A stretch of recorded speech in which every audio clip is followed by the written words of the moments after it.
Gentlemen, Good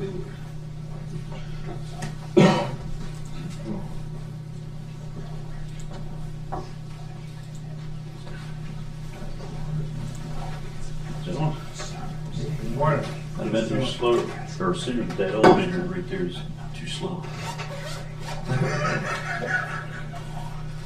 You took the back elevator. It'd been quicker to walk.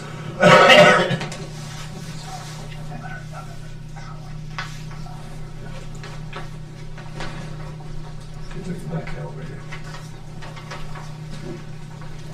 Gentlemen, please.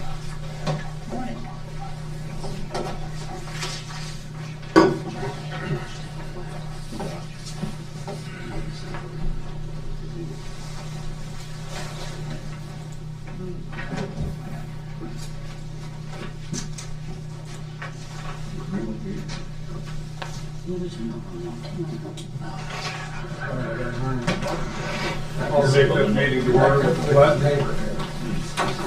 Pledge Allegiance to the flag of the United States of America and to the republic for which it stands, one nation, under God, indivisible, with liberty and justice for all.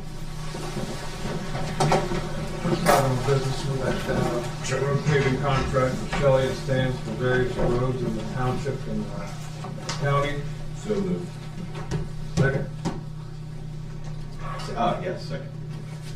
All in favor, say aye. Aye. Close same sign. 3 copies here, gentlemen.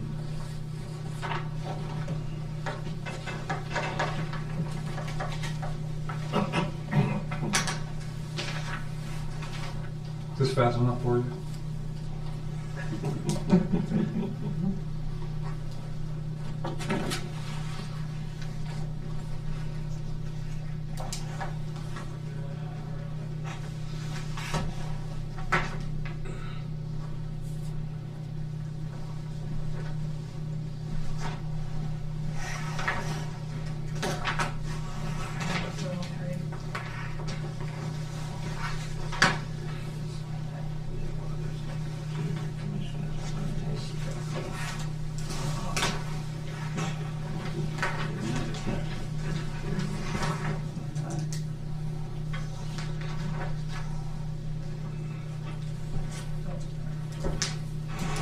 That's our cover sheet.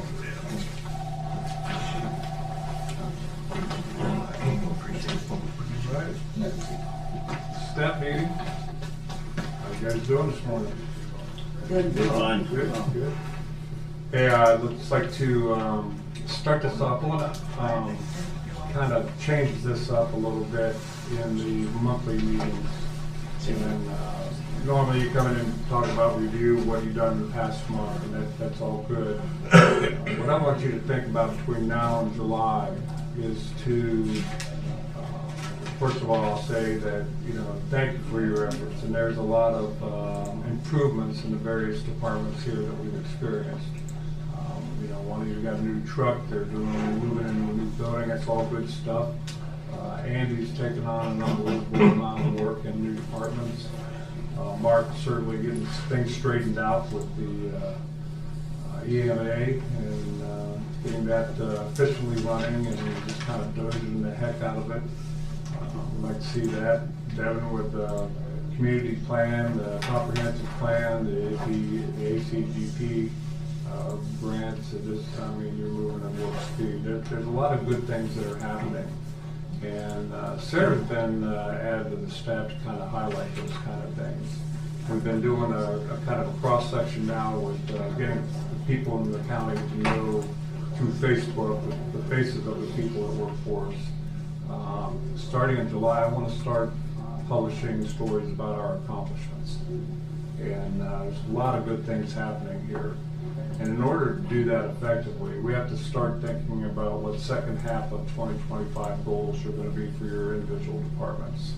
Where you're going to be with specific projects. The main thing and top of mind at all times is customer service and serving the people of this county. So I want you to think about that between now and July. And next month we'll go over what you come up with as the second half of the year goals are going to be. And then we'll start talking about those and how you're doing on those. And I think that now that we're on YouTube and people have access to our entire meetings, I think talking about those things at the first of the month in specifics, people will know what's coming. And that'll kind of breathe in the approval of that, or I think we can knock away any problems that change develops. So we're going to manage the process here, and I'm going to manage it by your individual departments. Just kind of give a forethought to what's coming, and then we'll talk about that specifically in those meetings for people to go back and review, and Sarah can do articles on it and get that word spread out in the county. Okay. So with that, Juanita, you go first. All right, it's puppy season now, so we've been having to remove several dogs. People are dumping them over at Ross Lake. We've got one over there that we can't catch. We've tried setting a trap. We guarded her. We got her puppies, but we couldn't get her. And her puppies are like 3 months old. So we're still working on her. We got to go to a place today and remove about 15. That's No. at one place. Yeah. The mama had puppies also. We got to remove them all. And then we brought in 196 so far and euthanized 143 as of late. So, Humane Society did that. Huh? yes. Okay. Want to make sure. Yeah.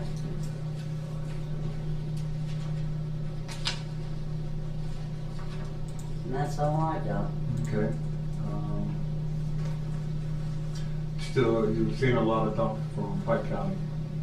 Yeah, well, Pike County picked up one of my dogs, or took one of my dogs, and I went and got it because the guy said he was in Waverly. He wasn't even in Waverly. He was at Izzy's when he got the dog. That dog was up. No, I ain't even gonna say it because we're on camera. Yeah. Dog wasn't very friendly. So I went and got it, and then I don't know where all these dogs are coming from. I really don't.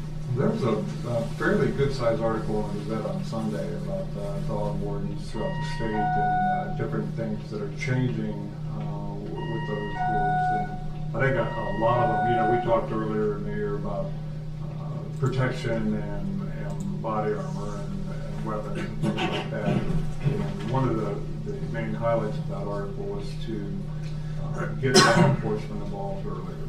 I mean, and that's... Well, I get that, but City PD, they're scared to death of dogs. You might as well forget it. They'll sit in their vehicle. I'm not talking so much with the dogs, I'm talking about with the owners. Oh, I Yeah, understand. confrontation. I'm not really, because I've been here so long, a lot of people know me. Mhm. So they don't really give, I guess it's because of the younger ones. And me and Pam, we split up, we've been riding with them. And I don't know, these people, I guess because they think they're so young that they don't know what they're doing. Mhm. And they give them attitude. I ain't gonna take it from them. I mean, Well, if it gets into a confrontational thing. oh, we always call. We Yeah. always call them. If it gets out of hand, Yeah. we'll call them. But, we've called them down there on City PD and they don't do nothing.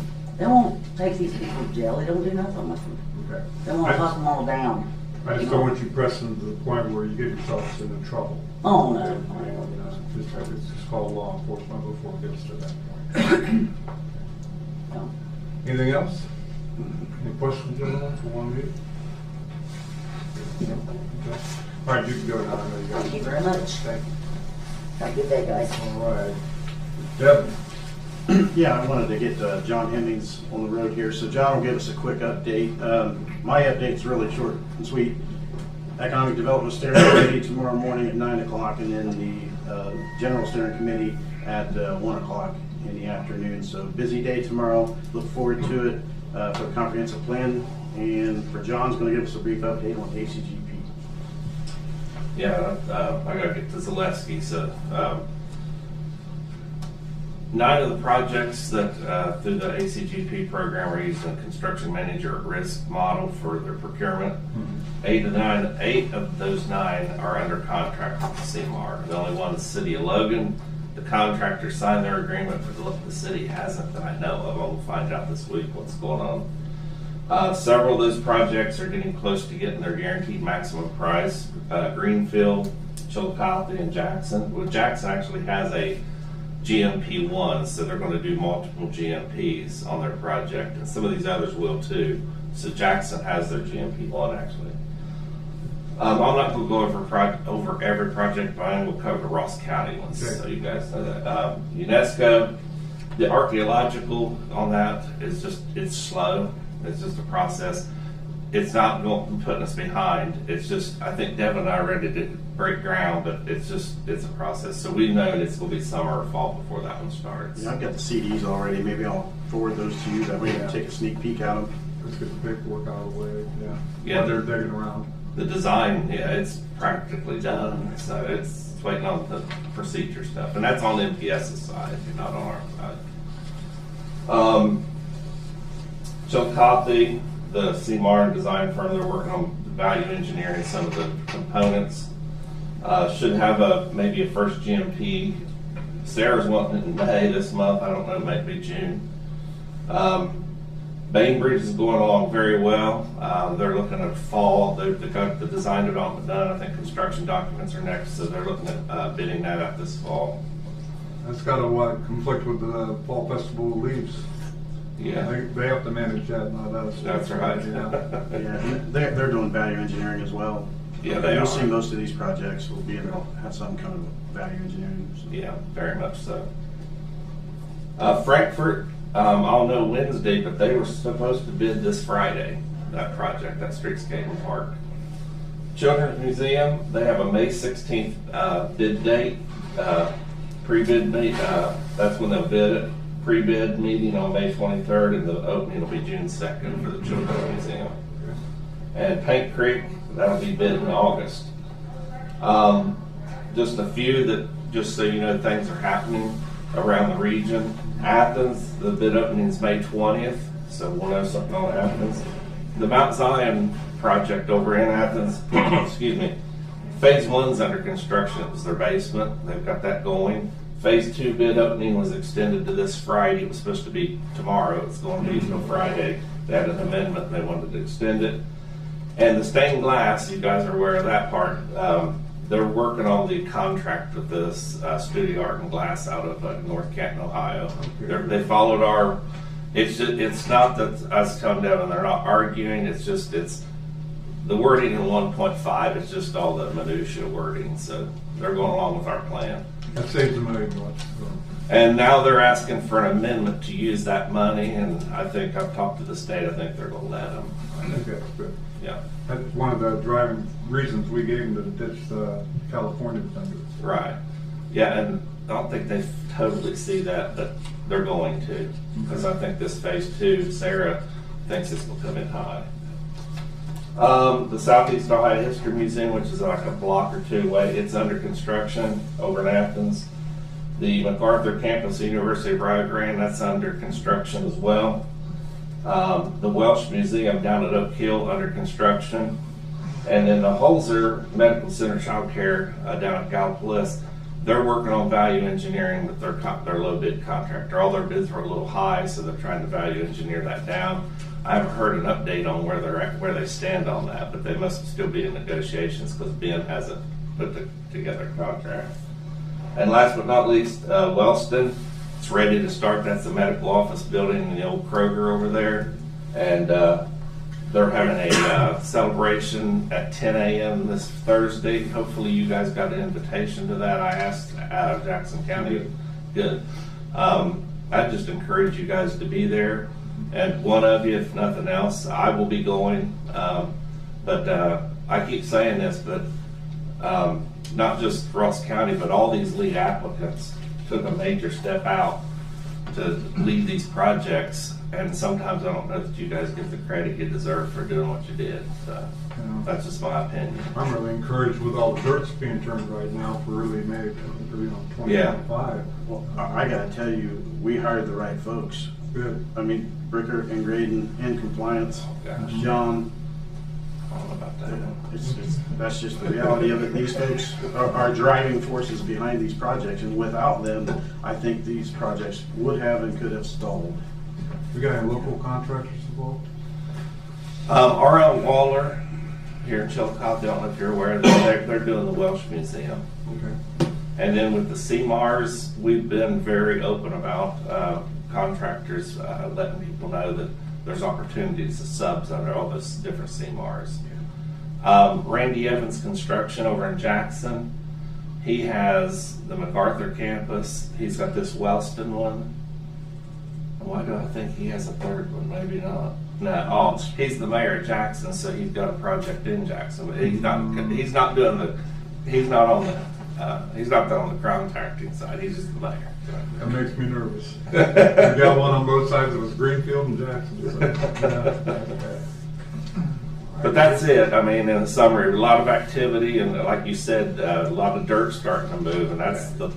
That's what. let's take pressure off of me. I can tell you that. It's safe to say everything is moving along in a comfortable way. Yeah. Budgets maybe are a little higher than anticipated, but effectively engineering goes down to get back in where we need to be. So, Exactly. okay. Yeah, there's wrinkles, but there's no wrinkles so bad we can't iron them out. Got The it. people are getting a little upset because the prices are going up on stuff. But I was telling Sarah, we were talking about the Zaleski where I'm going. I think they were upset the most. And I texted her. I said, eggs aren't the only thing that's expensive. You know, I mean, Well, yeah. and it's- building supplies are too. So And it's good to remember that the cost estimates for all these things that were crafted are 3 over years old. 3 years old. Yes. Close to that time frame by now, so. right.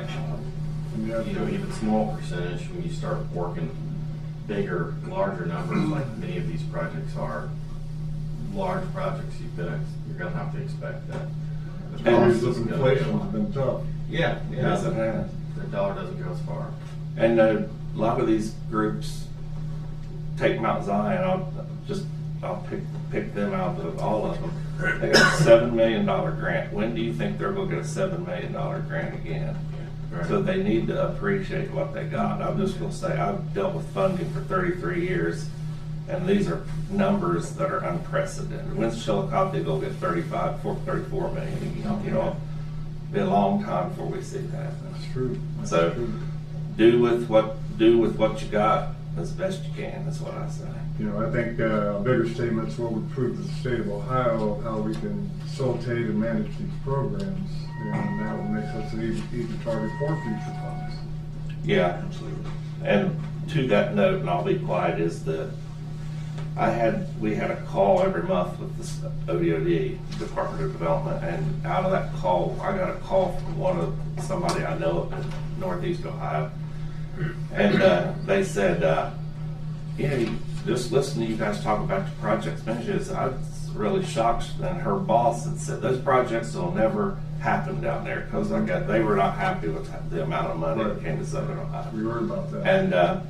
And so anyhow, she was just shocked that we're able to move. So, like you just said, that's I want to see all 30 of these projects done. They may not be what everybody anticipated them to be. Maybe they're 80% of what everybody wanted.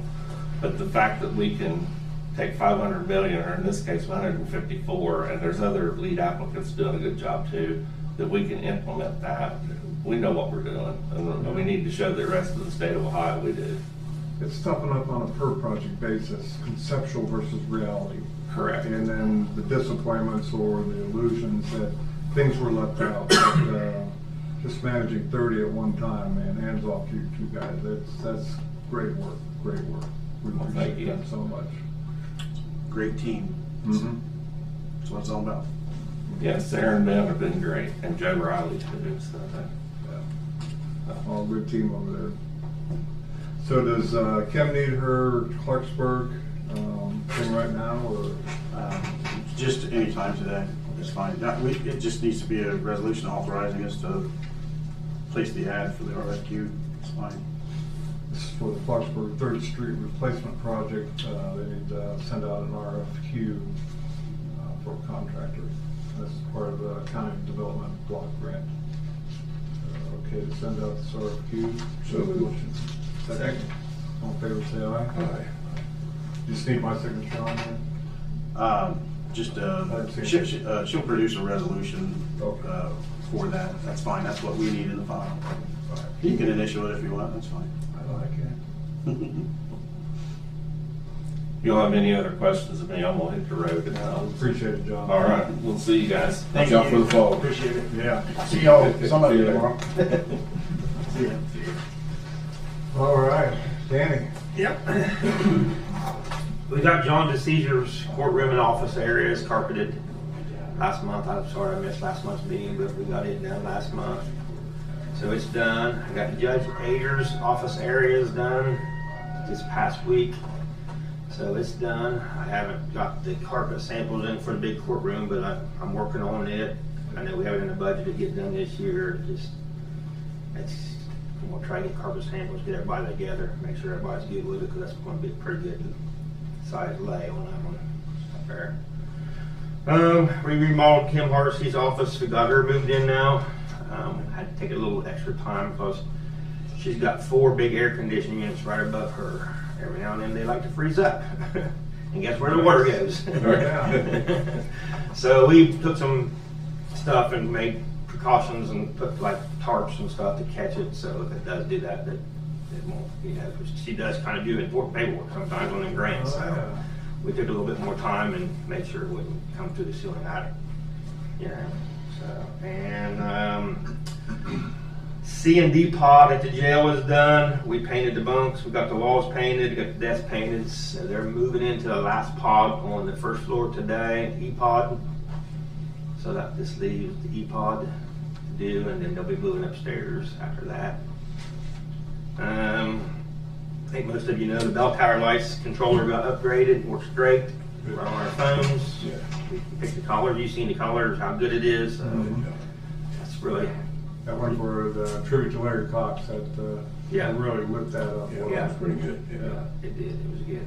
Have you had that on any other time besides? We've got green right now for the month of May. Okay. I can't remember what, it's on my computer. Mental health. It's something, so, and then, obviously, you know, we've got all the themes in there. We can do the 4th of July theme now, make it look good, so. No, we need the policy. Is it green all month? Yeah, they asked for it all month.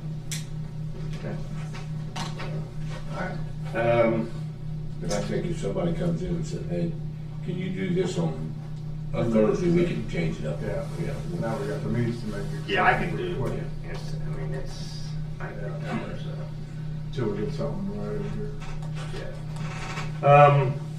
Upcoming work, we've had some leaks at the service center. It's gonna be about 12,000. I'll bring that into maybe later today, show you the pictures, show you what it's gonna be.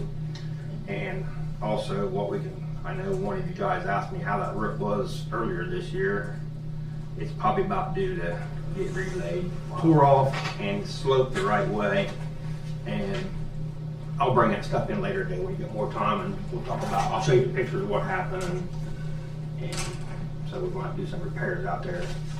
We did temporarily, got it kind of slowed down right now, but some of it's going to be neatly stretched and re-tucked on the back side, stuff like that. So I'll show you everything when I come in later. The front doors of the jail started to be remodeled, or started to be put in new storefront doors. They got one, I think they got this south side done. They'll be working on the east side here this week to finish up. And then back to what Jack was talking about, a future gold. We really need to talk about service center getting remodeled in that common area. I mean, we got most of the leg work done. I got 2 walls about ready to fall down, so I'm going to either not be able to use the meeting rooms and 2 sides, or that would be one open side, I guess I should say. The walls are about done. I'm afraid they're gonna fall down and hurt somebody. I got rollers, it's just, they just gonna I tell them not to move it as much as they can on that B&D side. Yeah, I don't think I've ever been in there when they moved the walls. Yeah, they're pretty, that track's starting to come down the main side towards the storefront, I guess I want to say. And the B&D side, it's just, it is having a hard time getting them closed and locked down. So, Should we kind of shut that down as far as moving those walls? well, I told Glenn to just, if we don't have to divide them as much, it'll be great.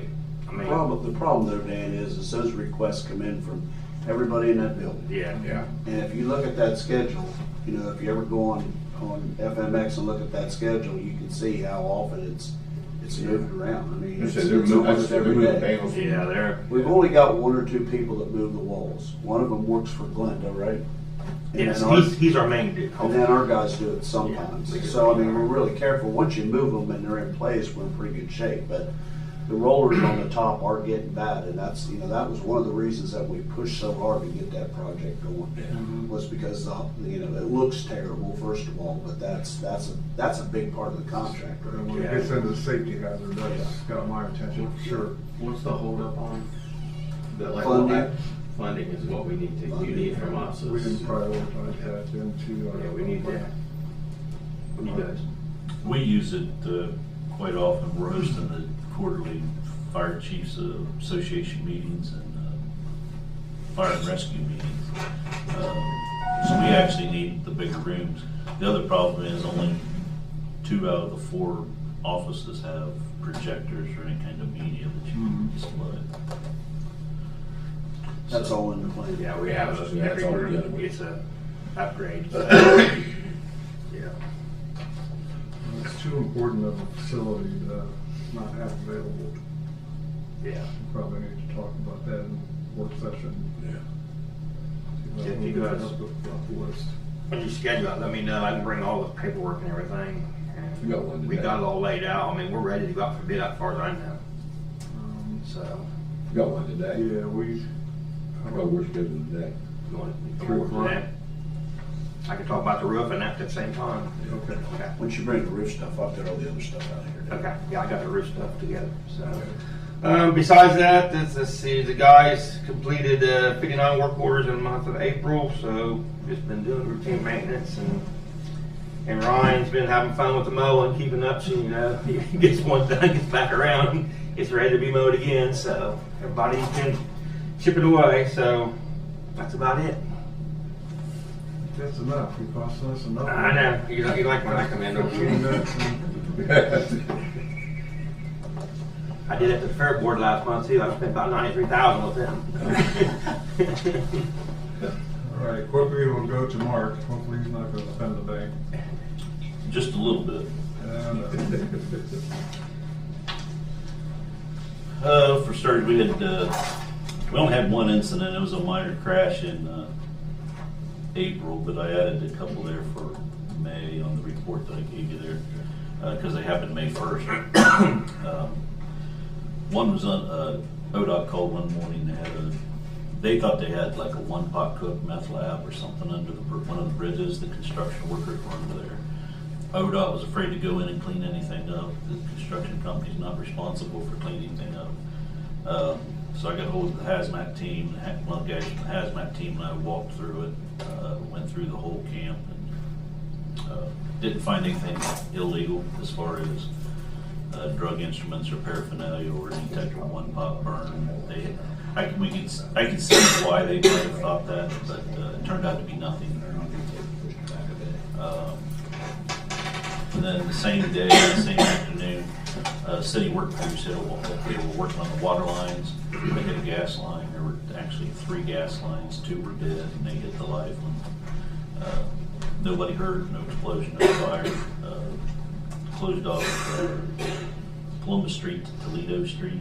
Only affected about 10 or 12 homes for about an hour and a half. AEP was able to get that capped off without incident, and everybody returned to their homes. If you look down towards the grants and the funding, our EMPG,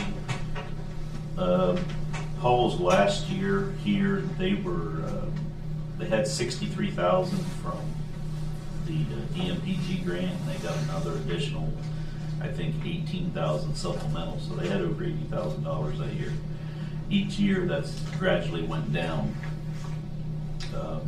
So we've actually went from 63,000. For this current year, it's 47,000. The supplemental funds that we received last year, which are funds that they don't use all across the state, and then they submit those out each county, were about $13,000 last year. The supplemental we got this year was only $6,100. So, and what they were trying to do was, we went from about 54,000 on our EMPG grant last year to 47 this year, so they were trying to give us at least enough to get us back up to that 54,000. So that wasn't as much as we expected. And then the brick grant, if you look there, there's a few details there. At the beginning of the year, it was, nobody could foresee all the issues that were going to come out of Washington, but FEMA has completely disbanded the Building Resilient Infrastructure and Communities program. We had about a $28,000 grant to do that mitigation plan. I had put it in last year's budget, but FEMA moved so slow on it, by the time they approved it, we weren't able, the $28,000 I had approved for our budget just in case it fell through and we weren't able to get the brick grant. But again, that was for last year, and they drove their feet so long on it. It was this year before we started it. All 2024 programs that haven't been started, or projects, they've put a hold on. Did you have anything that hadn't been started? We started our hazard mitigation. We were between the FY 2020 and 2023 grant. Right now, we don't know how they're affected, but they've already been, the funds have already been obligated. So we just got our first reimbursement of a little over $2,000. That should probably be coming this week. We just paid another section of the bill for a little over $11,000. We're supposed to get, I think we're supposed to get a little over 4,000 on that one, 4,000 on the next one. So those are, I don't want to say they're on hold right now. They anticipate paying those, but beyond that, we're not sure. Yeah, FEMA's going to be transitioning to the state. This is a changeover period. I wouldn't be worried too much about the money going away. It's just going to have to find new pipelines. And I think, from what I've talked to Lynn at Ohio EM Grants, that sounds like, since it's already obligated for the 2023, we should be okay. They're just a little slow in reimbursing. We put in for our reimbursement in January, and we're just now getting the first $2,000 back. So You're dealing with people losing their jobs, so they're not going to move back. yeah. So I think we're going to be okay. The other thing is, by doing away with the program, if there is no program, I don't know if this mitigation plan is still going to be a FEMA requirement, because it's part of that Building Resilient Infrastructure and Community. So I'll keep you informed on how that plays out. Countywide agreements, we've had 18 of the 23 townships and villages that have paid. We'll give it another month before we send out a couple reminders. Who supplies of that? I don't have the list. Josh has the list, but I know we have 18 out of 23 back. But I can get that for you if you need. I'll leave that down. If you need a push on that, let us know. No, we sent it out a little bit late this year because of the mitigation meetings. I didn't want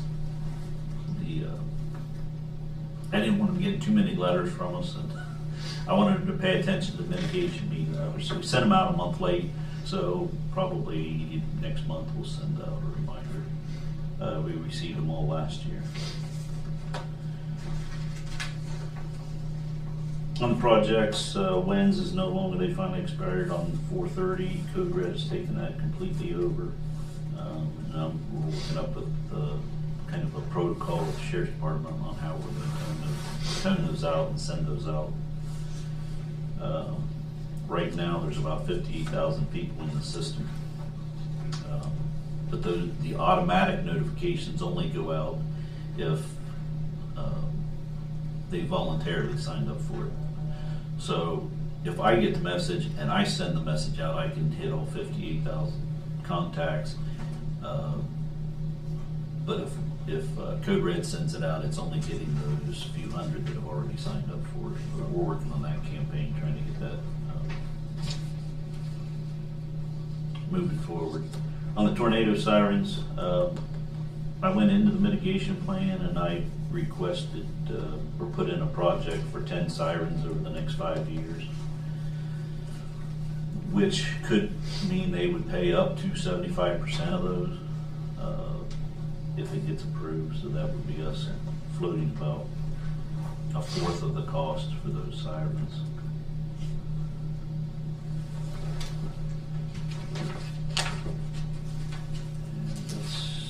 You can see everything else that's there. The last thing is, I have two other things.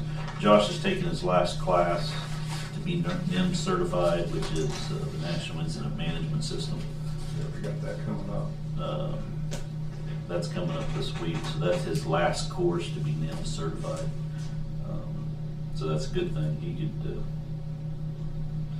He can step into my spot and be completely qualified, certified. One other thing I was going to put to the commissioners, you guys have 2 fair booths that you pay for. They're both taken by other county offices. We have already reserved a fair booth. I would submit to you to possibly pay for that. It's strictly for promoting the mass notification system, getting the word out. We're gonna have banners and posters and handouts and things like that. We can or will pay for all the public awareness materials. That's gonna be several $100s. We've already ordered some for some of the schools and some things to pass out. We could probably cover it, but again, all of this is kind of unforeseen from when we submitted our budget, so that's entirely up to you. Did you have that as a specific line item in your budget? I did not. We didn't plan on it at the beginning of the year. Let's say just send it in appropriation. I think that's important to be fair. What's gonna be the cost for that? So I submitted the form to Kathy. It's $305. It's a little cheaper because it's an outside booth. It's along the outside of the commercial building. Mhm. I think it's a little bit cheaper than the other ones, the other 2 we have that are inside. You know, your schedule will be grants that are iffy about being paid on time, or continuing on with the work that you're continuing on. I don't really want other things biting out of your budget. So I would just recommend an appropriation for the $305. I appreciate that. Okay. That's all I have. Okay, let's back up to the methamphetamine backpack labs. This is going to be a common theme growing in homeless camps and around the city because as heroin, fentanyl starts drying up from the southern border, methamphetamine is the go-to drug as a replacement for opiates. So we're going to be seeing more of this, and it might be a good opportunity to get out ahead of it with some training on defusing those. And I've seen one go off. I was with the fire department when I was mayor, and they responded to McDonald's of all places, and it went off.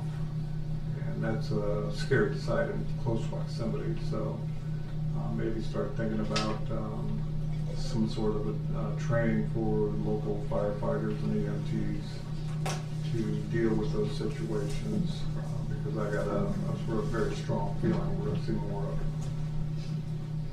I can check with the sheriff and the chief. I'm pretty sure with in-service training or what they call roll call training, I'm sure that's all been touched on because it's been such a big topic for so many years. I know the Highway Patrol does their own training. They have to their own training each, at least during roll call once a year. But especially when the meth labs became a big deal here several years ago. What they call one-pot cookers was the big thing where they could cook it out of a 2-liter bottle.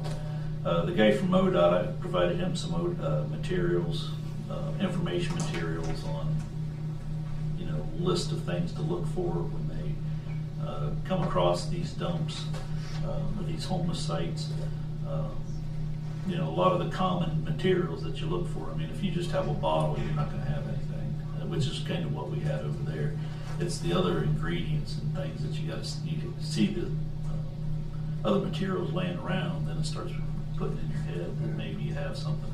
Good thing, I don't want to sound bad, but the good thing about the homeless is they don't have enough money for the meth. So they're not going to be cooking meth. Most of their drug of choice is either marijuana or heroin. Heroin in the old days was expensive. You can pick up heroin next to nothing nowadays. So, Price of that will go up, the supply goes down. yeah.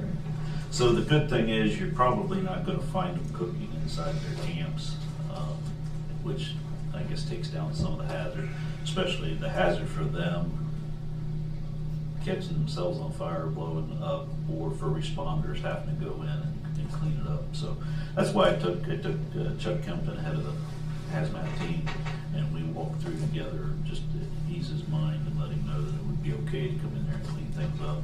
I give him some contact numbers for the park district, because one of the access roads, they have they have chains and padlocks, and the state didn't want to go in and cut the county's locks and chains, so they're going to work on getting that cleaned up.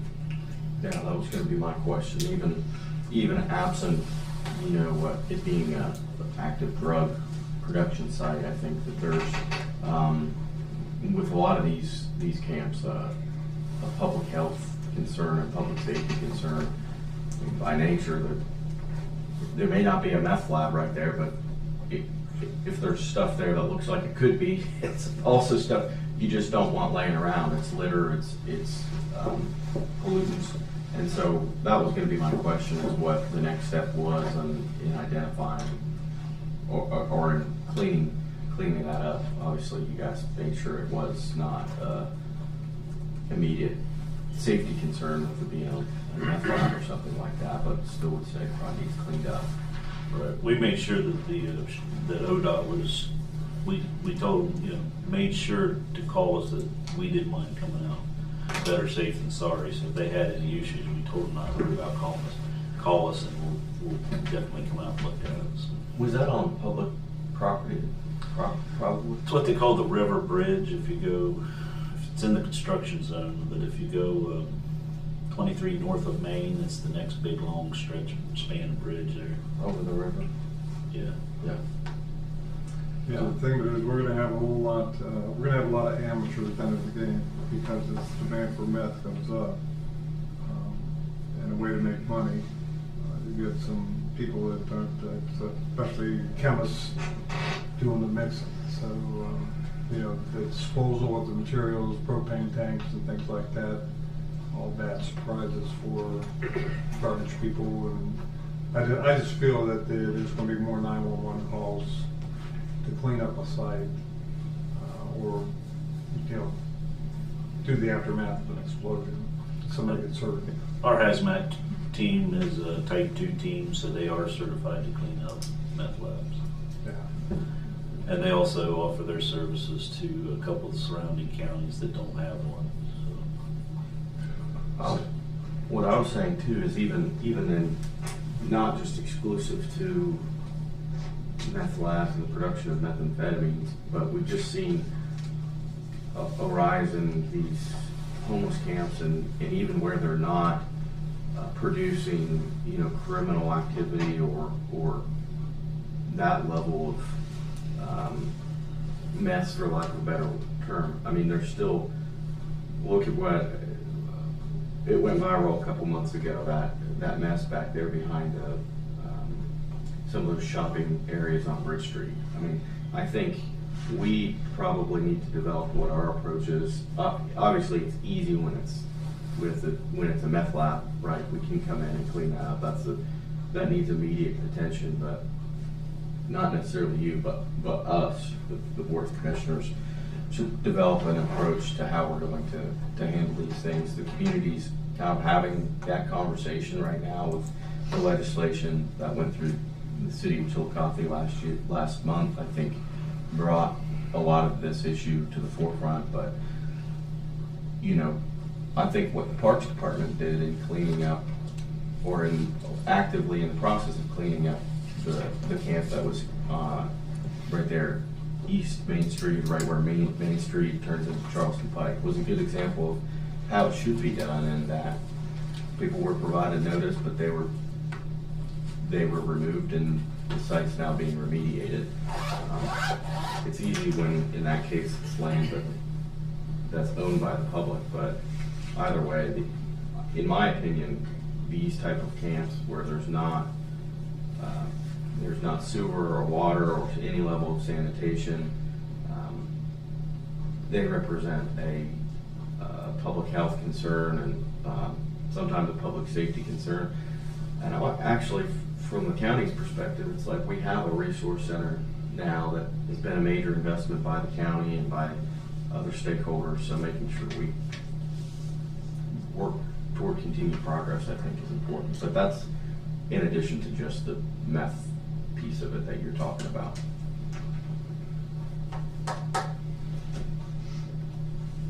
Good, keep going. All right.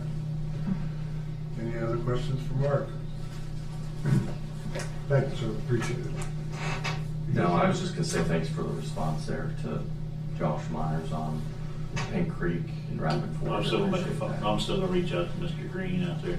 Yeah, but Josh Myers, he's a trustee from Buckskin, reached out to me last week and just raised an issue about high water and lack of notice when there's water being released from Paint Creek Reservoir.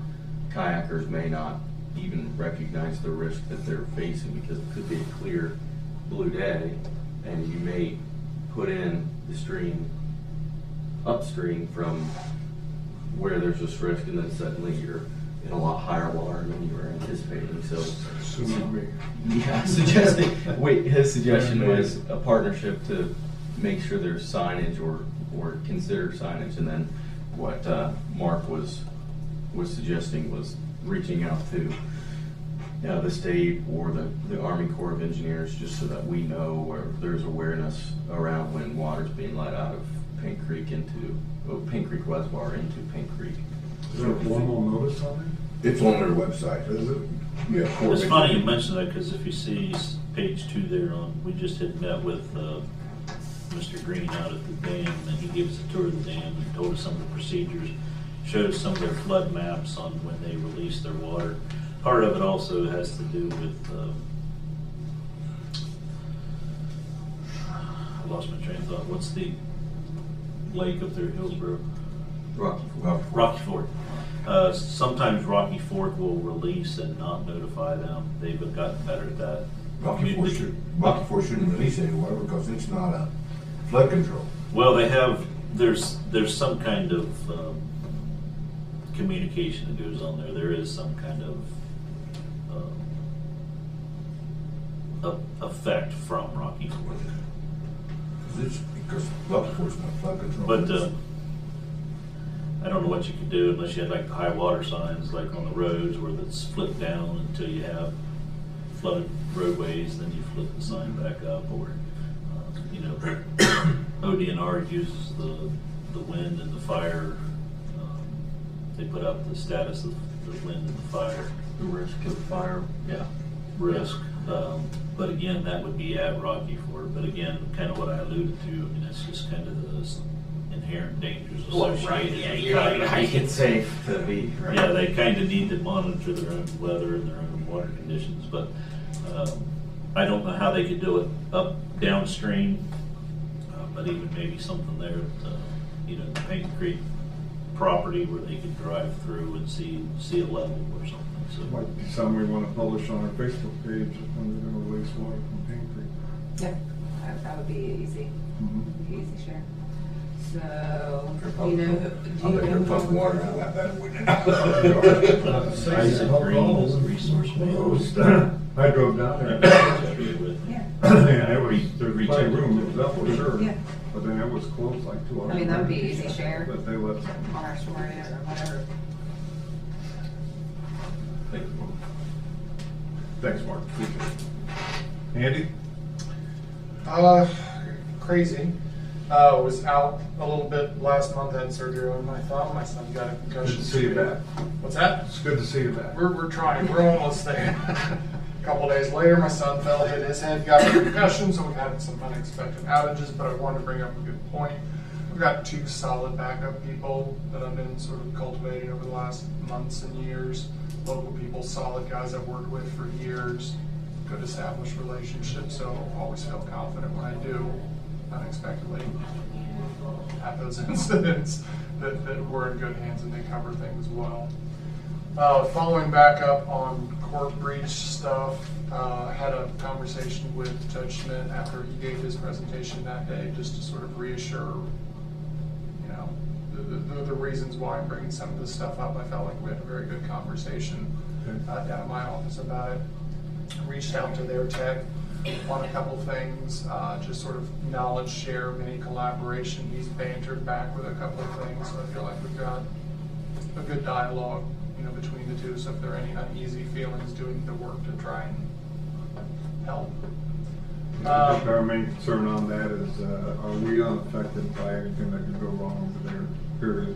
We all swim in the same pool to some degree, so we, not that we have a symbiotic relationship, but things that they do have impacts on us, and things that we do could have impacts on them. So it's always a risk, and we do our best to keep our guard up. But it's always hard when it comes from a friend.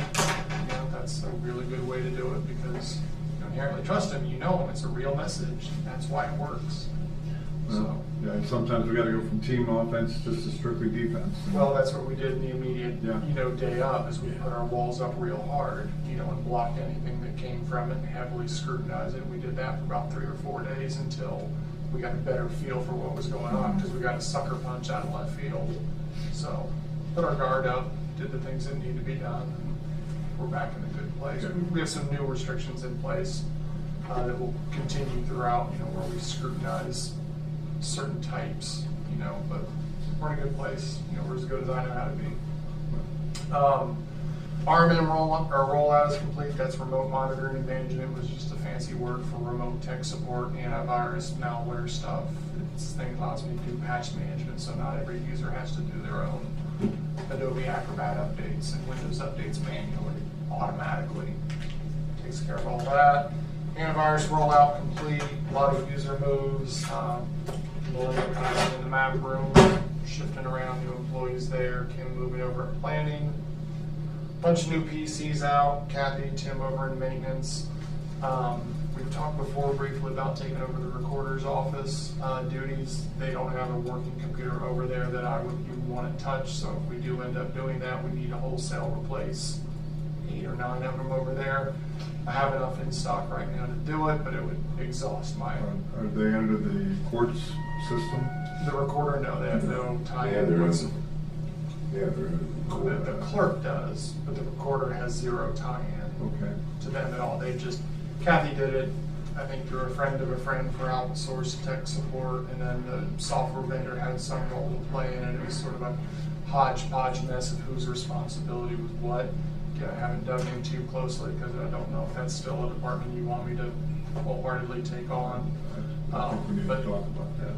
But, having the conversations with them, and just want to put that out there. If we do, at the beginning of every year, I order 10 computers, and that's just something died, stops, so no one's waiting, and I replace about 10 a year. This would, wipe that out, so I need to ask for a couple dollars, just because this was unexpected. And I may be able to cover it in another way, but at any rate, had a conversation finally with their techs. Anthony reached out to the software group and put the screws to him pretty hard and said, get back with me or I'm switching. And so they got back with him. So I finally had an actual tech conversation about requirements and basic plans forward.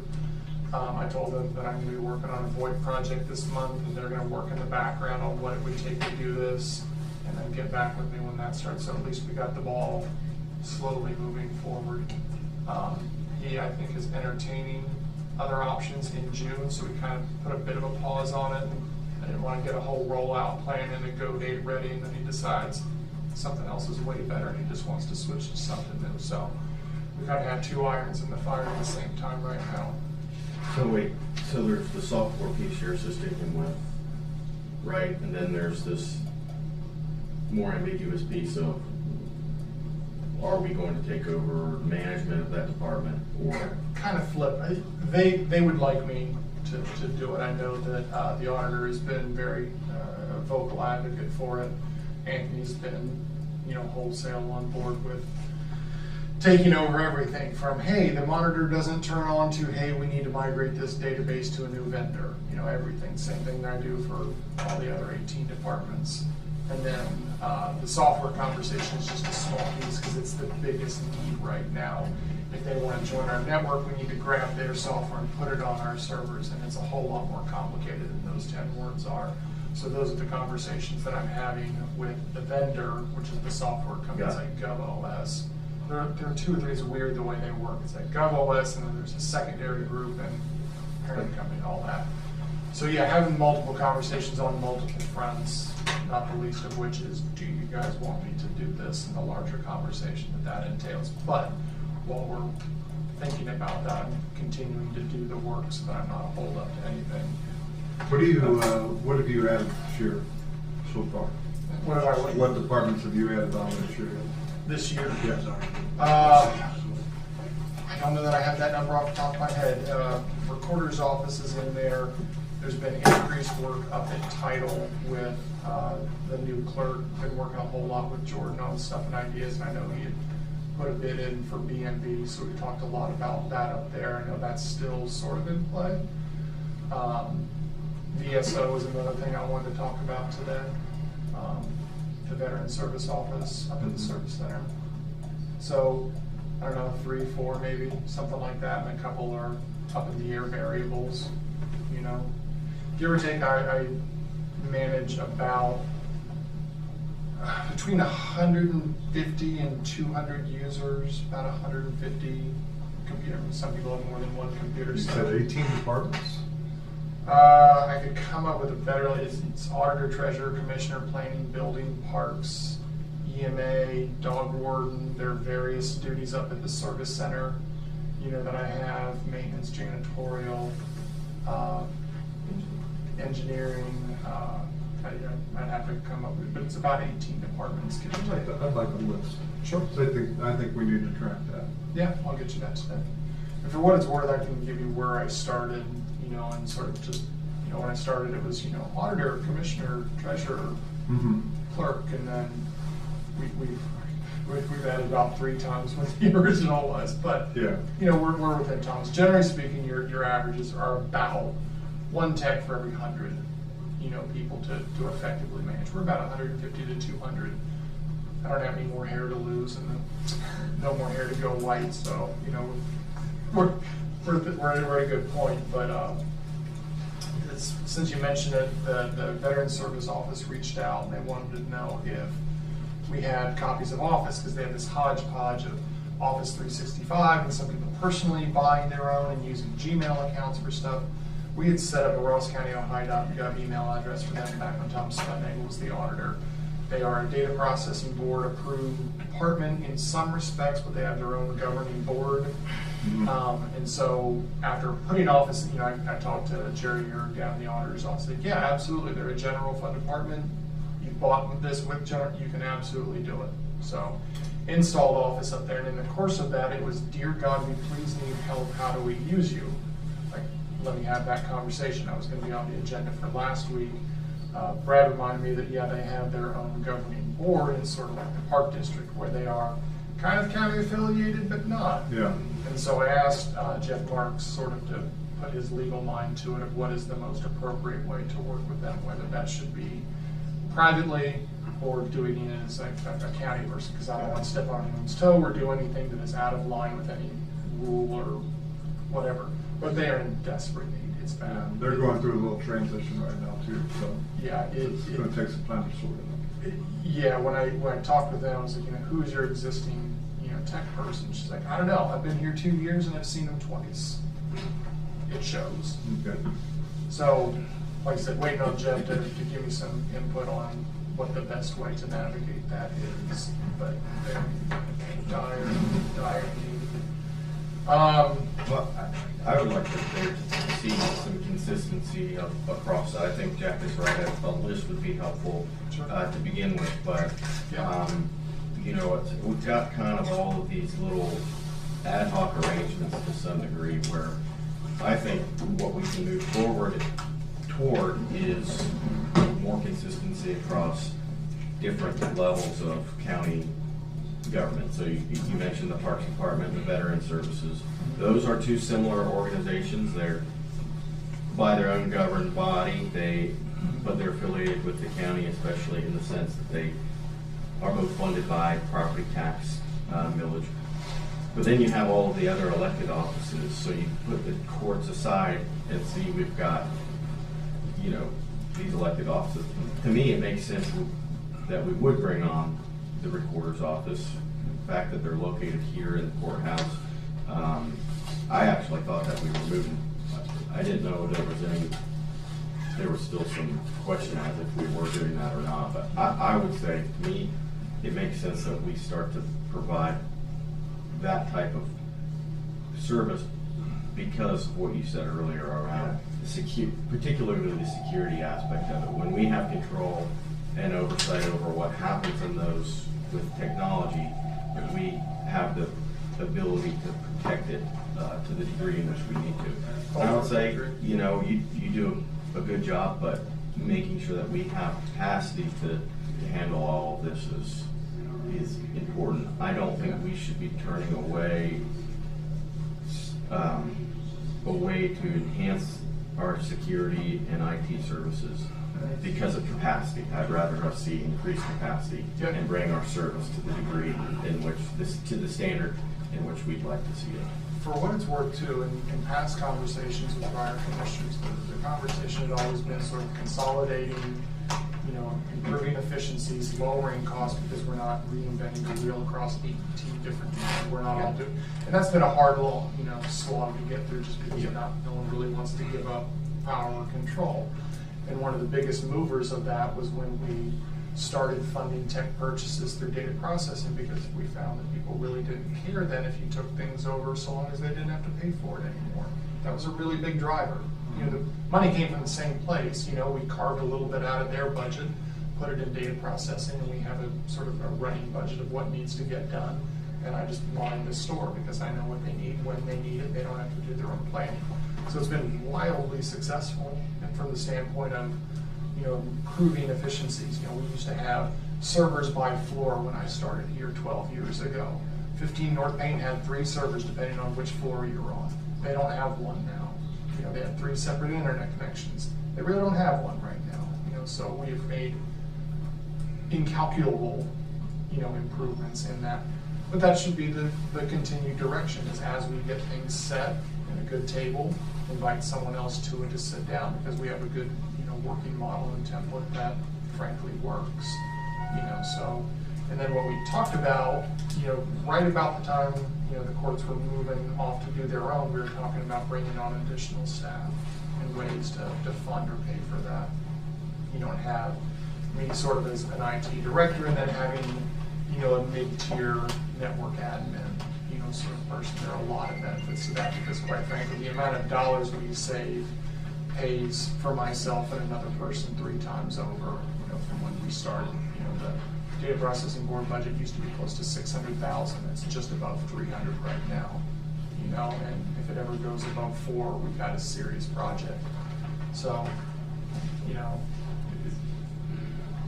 that's a good conversation. To give you an idea of departments real quick: auditor, building department, commissioners, dog warden, EMA, engineering, myself, law, library, maintenance, map room, parks, planning, security up front, treasurer. I'm sure there are more, but that's just a cursory from my arm there right now. The departments, the way I break them down. Yeah, send me a list on that. Okay, Send sure. all 3 of us a list on that. A couple other things. Had a VoIP kickoff meeting for 15 North Payne. Friday, to discuss sort of next steps for that, so that we can get off of Verizon stuff or Glow Fiber's system over there. That's going to be involved, and I hope to use that as a working model for other offices. Same sort of premise. Get a system, make it work, iron out any kinks, build a good table, invite other people to it. You know, because it costs $15 a month a user, and Glow Fiber shot us a $30,000 new system quote. You know, So who are we going to from Glow Fiber? I'm more or less beta testing Cisco. We're using their phones. It'll be their online service. There won't be any physical hardware beyond the desk phone at 15 North Main. We won't have the physical box. The physical needs to keep it up, powered on, broken cards, capacity, things like that. Not to mention the increased features. You know, I can take my desk phone home with me. I can actually have modern phone system features that just don't exist in Glow Fiber. They have a hosted solution that is 2.5 times more expensive than what we're shopping, and Cisco's a better name in technology than Glow Fiber is. How long is your pilot program destined to run for? What's the test period? I'm hoping to run it for a year with those 10 users, so it'd be the planning department, building department, and then, you know, they've got about 3 users apiece. They both have a conference room phone. I'm gonna run one on my desk, just to sort of have firsthand experience. How long? 1 year. 1 year. Is 1 year is the contract term for what we've signed off on, so if we're happy within 6 months, yeah, I'd love to renew it. If it's an unmitigated disaster, and I don't think it will be. We're gonna have, There are other options. like monthly metrics, so we know where we're tracking. I mean, in my head, it's sort of just user satisfaction, because right now, you know, the asks were, hey, I'm mobile, how do I get my voicemail? Because dialing in to get voicemail is hit and miss. It's proper call routing. It's, hey, someone says they called in, they went to the planning department, and it went over to the building department, or it hung up on them. So really, our metrics are a service that works. And that was what I was continuing on Glow Fiber. Is, oh no, the system is way too old, but cards we can't get. There were a million excuses why. I said, give me a quote on a system that does the features that my users are asking for. Like I said, they shot me a $30,000 number. We're going to spend about $2,000 a year. Can you maybe put together a monthly tracking tool, survey, some kind of thing, so some input so that we know we're heading towards the flip? Yeah, and that's probably a conversation I'll have once we start rolling it out in these meetings. And let department heads over there talk. Josh was a big driver of this, of him being very mobile and not having access to the things he needs. Well, those are 2 important departments that if we go down through communications, is really impactful to their mission. And that's where we are right now, unfortunately, is an unreliable system that is just not served as well. So Horizon is getting away from that in-house stuff anyway. Cisco has done it for 20 years at this point. So I'm confident in that it's a good group of power users. They're going to test sort of all ends from mobile work, calling in for stuff, interdepartmental transfer stuff. It's a good one to start with, in that it's a relatively small user base. It's a very smart user base. It's the idea, and they've got a braking system, so it's ideal to start there. We're coming up against a hard stop here. We got another session coming in. Do you have anything else there? Aside from working on 2026 budget and just giving you guys a heads up that I will have a small increase rather than a small decrease is what I'm going to ask for. We're at, let's see, at about 320 this year. My preliminary numbers put me about 370 in next year, so we're about 15%. So it's important to know what you're taking on. Yeah, like I said, we killed a project that didn't get any traction last year that paid for a project this year. That's what I'm trying to do. The big drivers we have this year are a replacement file server and a replacement camera server. And those are things that only get done once every 5 years. They both fell at the same time. So giving you guys a minor heads up, I'm doing my best to cut other places. We also have our email is renewing. And we had a severely discounted rate. There are a lot more features that we can get on a slightly updated model. We pay about $11.50 a month. I have a quote for, I think, $17.50 a month. We just have 91 users for mail, so it's not a huge individual increase. And then auditing door access logs. We had a request from the court system for who has access to what doors. So going through and sending each department head, here's everyone that has access. Anyone on here that shouldn't be on here. I'd set that up for later in the year, but it got pushed ahead. So about every 6 months, I'm going to auto-generate those reports, send them out to department heads and say, hey, people are quite frankly terrible about telling me when they leave. So keeping things locked down. A couple other things minor don't need to jump That's all. We don't have time. I got you. Have you ever been downstairs to the remote bridge of the Enterprise? His room? This is not the remote bridge of the end, this is the bridge of the Enterprise. Yeah, I've been down there. Have you? Yeah, that'd be a good story for the He's, Facebook page. he's on my list. Huh? He's on my list. Okay, very camera shy. You're not gonna All right, we'll get to you later, Sarah. be. Okay. Okay? I appreciate you. Airport, we need to know what you're doing. Jim, you got anything for us? Nope, just trying to, as it's time for I go mow to see what's going on in the county. Okay. This is what's going on in the department, so I see that. it's been entertaining for you. Informative. Commissioner over it, so, yeah. It's more than you can handle. He said, I'm done. I'm getting that out of here. Well, I heard when he left the room. You get the oil, baby. Thank you guys. Thank you, gentlemen. Yeah, you guys. See you, Appreciate Ken. it.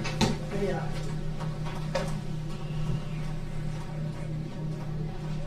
No worries. For sure we can watch them. Go do the bills. Yes. The bills are quick, so they can get them paid. All right, bills for the week. $1,900,000 or $800,055.34 $1,855,334.37. We had courts at $1,094,296, and then we had $621,000 in tax payments. So moved. Second. All in favor, say aye. Aye.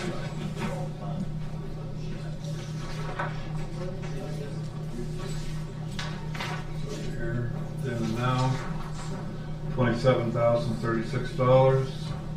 And most of that was a BMH CPA group. So moved. Second. All in favor, say aye. Hey, Jim. Andy, how are you? Good morning. Good morning. How is everybody? We're here Monday morning.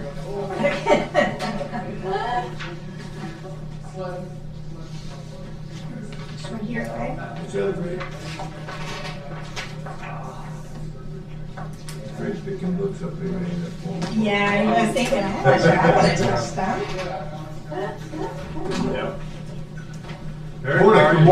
Hey, good morning. How's everybody doing today? Good. Good. Commissioner, you've grown things out a little bit. Looking good.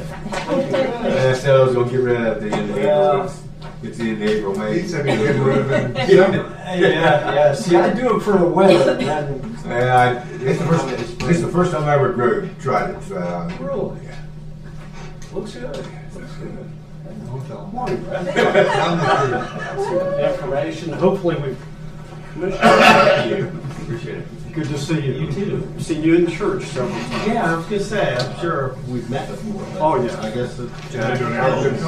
Good seeing you. Good seeing you. Good seeing you. Kathy, as always, good seeing you.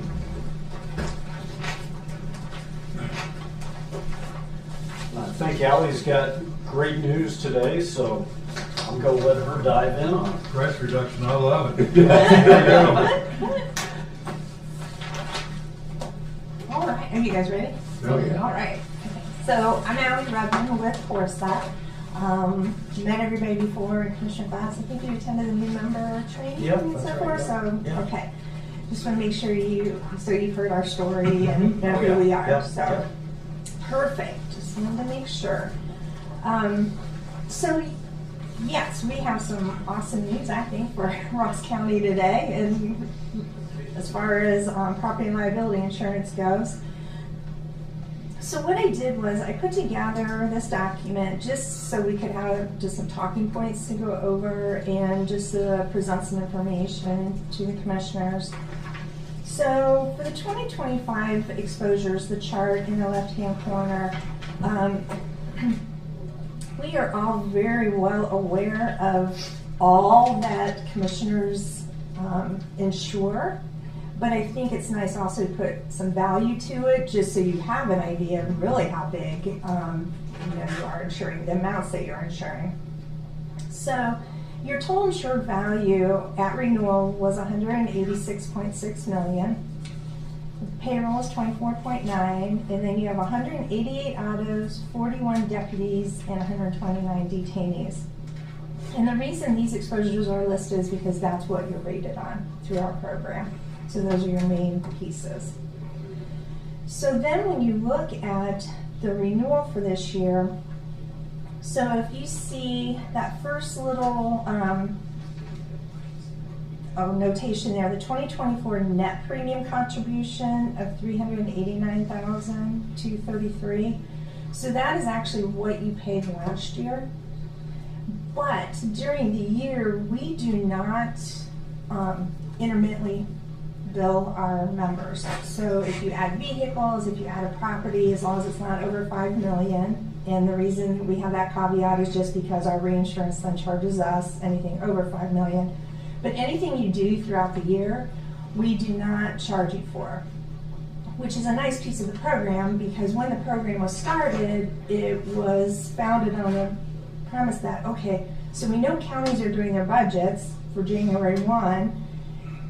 Do we want to, say, oh, you bought these vehicles, so you have this premium throughout the year, and then you're kind of trying to finagle through the budget. This way, you don't have to do that. But at the same time, at the end of the year, so in December when we're doing the renewal, we do have to true up. So almost like we did charge you, so we have to go with that number, which this year was $416,000. So as you can see, there was a $26,000 difference that we, didn't charge you for throughout the year last year.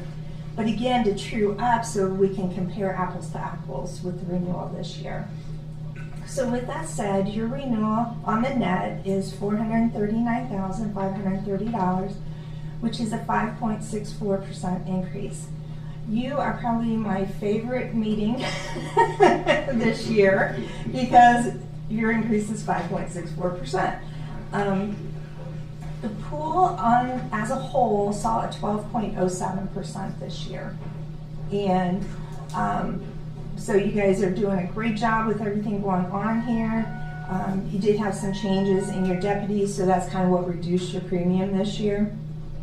And but again, you guys are doing a really nice job. Any questions so far, or do you want to add anything? Or just making sure I understand the driving. One of the contributing factors to our lower rate increase this year was what the contributing factor was last year's activity during that kind of true up. So we underspent then last year, would it be, or just so your main change was the fact that you reduced your deputies. I guess there were quite a few that went over the corrections, and so deputies they're pricey just because of what they do. Law enforcement exposure. Yeah. So what really brought you down this year, though, your reduction was just because of the deputies decreased. The annualized piece is you actually had an increase on the annualized piece because it went from 389,000 to 416,000. So you actually had an increase there, but then it all kind of mitigated out with all of your deputies and everything, changing. The purpose for that question was just trying to make sure. Yes, I'm glad we're lower than the 12% this year. I'm looking ahead to next year and making sure we're not in a position where we should prepare for a whiplash where we'll be higher rated than kind of the average the following year. But no, I want to pick it up. Perfectly understandable, but yes, it would just, I guess, depend on what would happen in your deputy line item there. Right. So. And we've been very fortunate over the years with Corsa. If you look back historically, not only does Corsa offer some broader coverage than traditional coverage, which I see it from other public entities, schools, municipalities, etc., and also across the general, personal auto and home and etc., over into also commercial. Our increases while, I can't say I love them, they've always been less than what is average for the rest of the market. We truly, again, the biggest exposures we have, one of those is law enforcement. Our property exposure, just because we've got all the buildings we do, and the auto exposure because the number of vehicles, and especially, the number of sheriff department vehicles out there. Those are really our biggest exposures. I'll leave it at that, but I'll address it a little more as we go along. So if your deputies stay over there, you should be good for next year. Yeah. Unless there's a big fluctuation, in that piece next year. But And even if you look at that 12% across the board as a whole for the pool, that's less than commercial as a whole right now. And personal lines on average. I'm still seeing more. Personal autos straightened out a little bit, but homes, again, because Tornado Alley seems to be moving our way, we've had more and more weather events. My wife texted a picture. She works here in town, still has hail on the ground in front of her office today. So we are seeing more weather events. It's getting weird out there. Yeah, yeah, it really is. It used to stay west of 71 a lot more, and it keeps creeping this way. So, yeah. Yep. So let's look at your credits you received on your invoice this year. So there was $40,430 in credits, and again, I just just a nice piece that of course it brings back out to its members. We have a dividend that we return to you, which this year yours was $32,496. There's a formula to it of how long you've been in the program and how much you paid in lost fund and a couple other things. So, but still $32,000 in credits just for being who you are. So we appreciate that.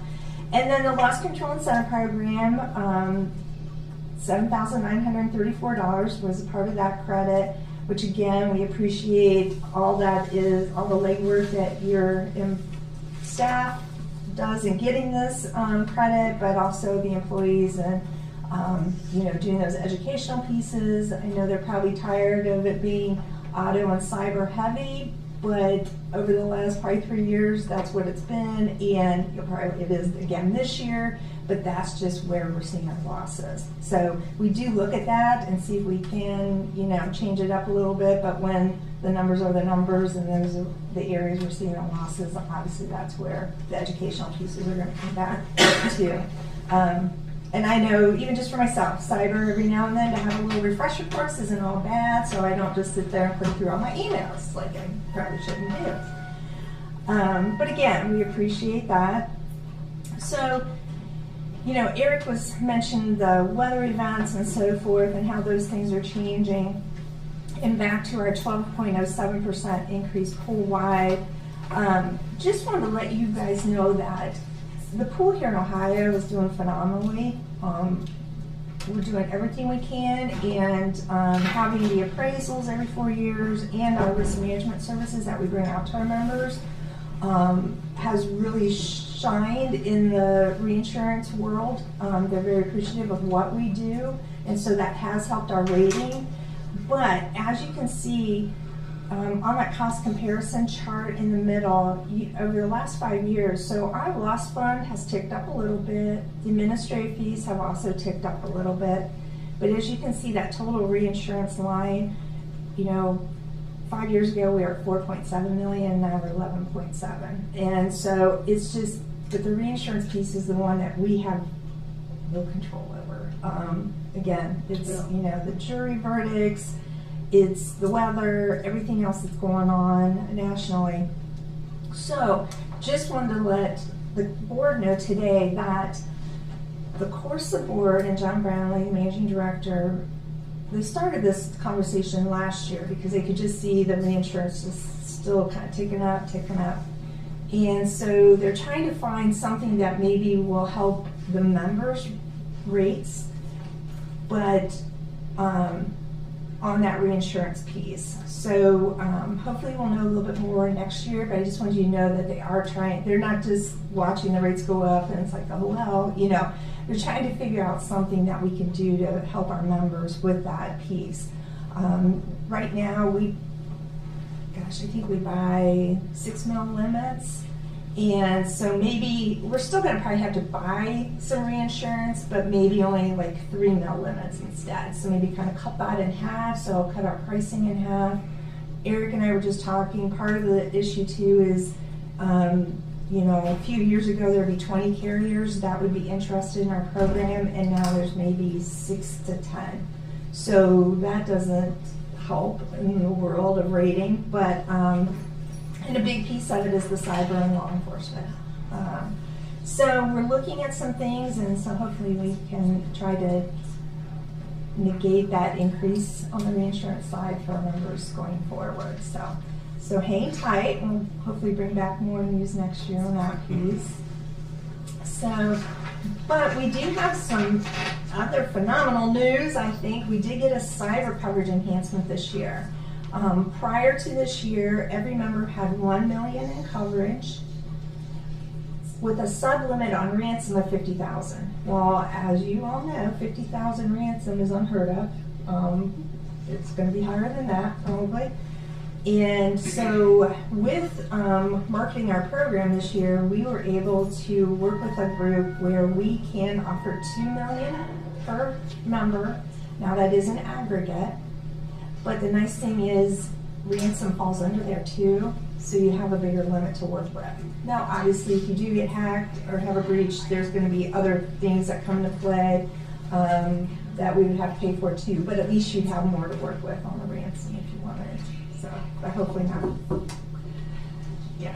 And Andy does a great job for Ross County. I mean, I wish he had control over all of it. So do we. Yeah, we understand you guys are not, yeah. you know. We just had an episode with the courts. Yeah. Oh, did you? Yeah.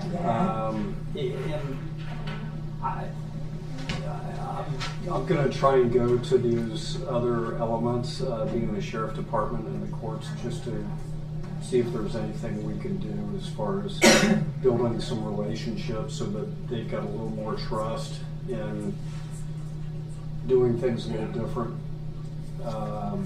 Because, yeah, it would be helpful if we had one person managing all the exposures.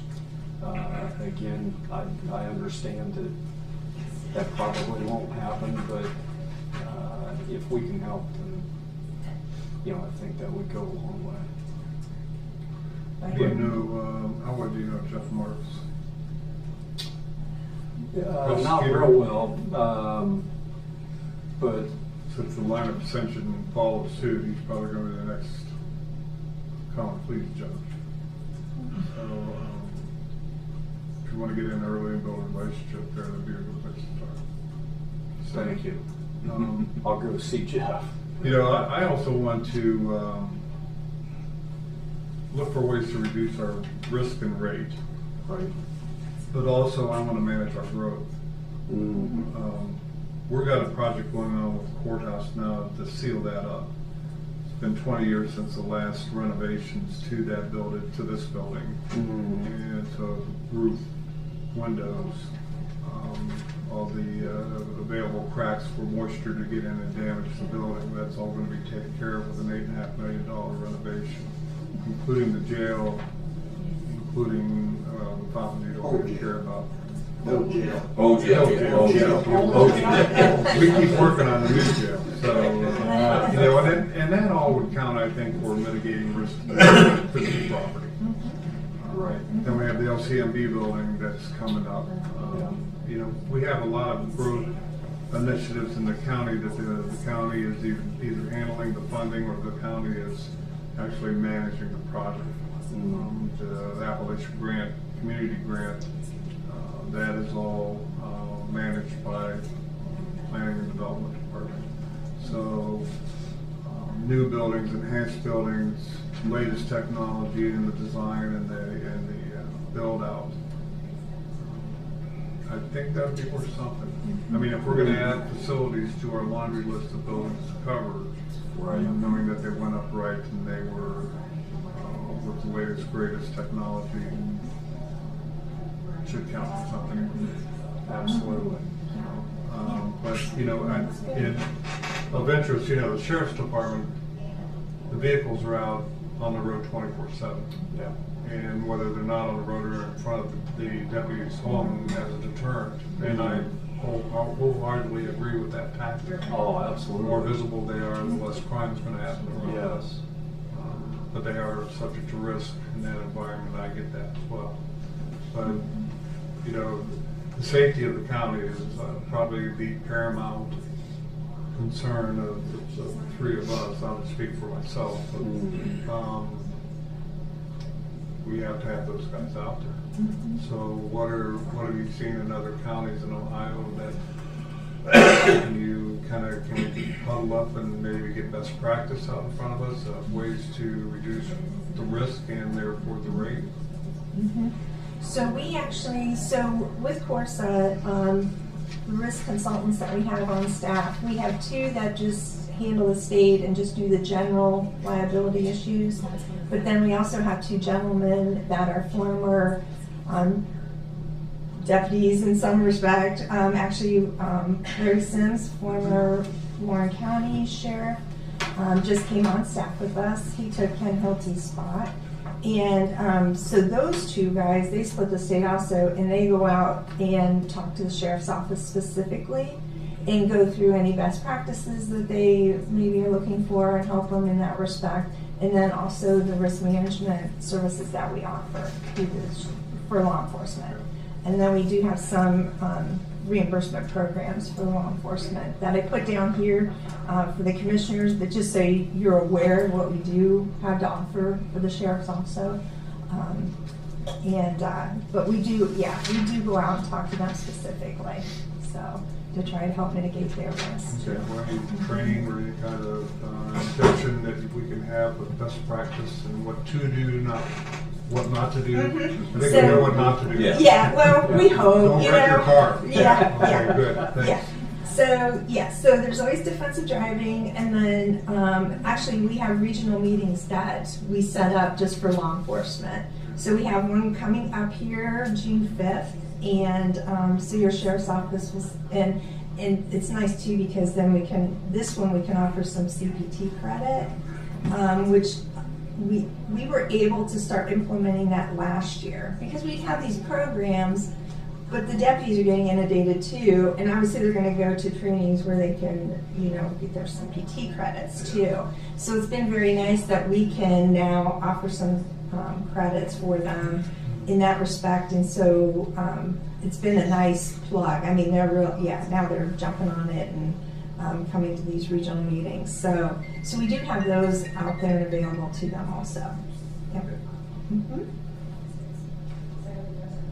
But if you guys have any thoughts, let us know, because we're always open.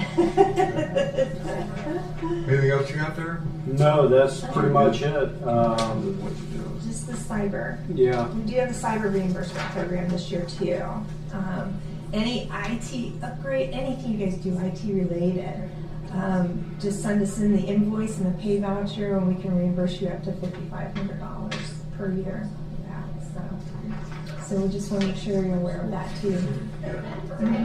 Yeah, and it's very easy. It'll say grant on there, but that's all you need to do. Tell us what it's for and the pay voucher, we're good. So, but no, overall, doing really well. Yeah. Definitely electrified them as well. But I think that's Well, and unfortunately, I've said for the last few years, I really haven't come in with great news looking ahead. But I do see things leveling off other than law enforcement exposure.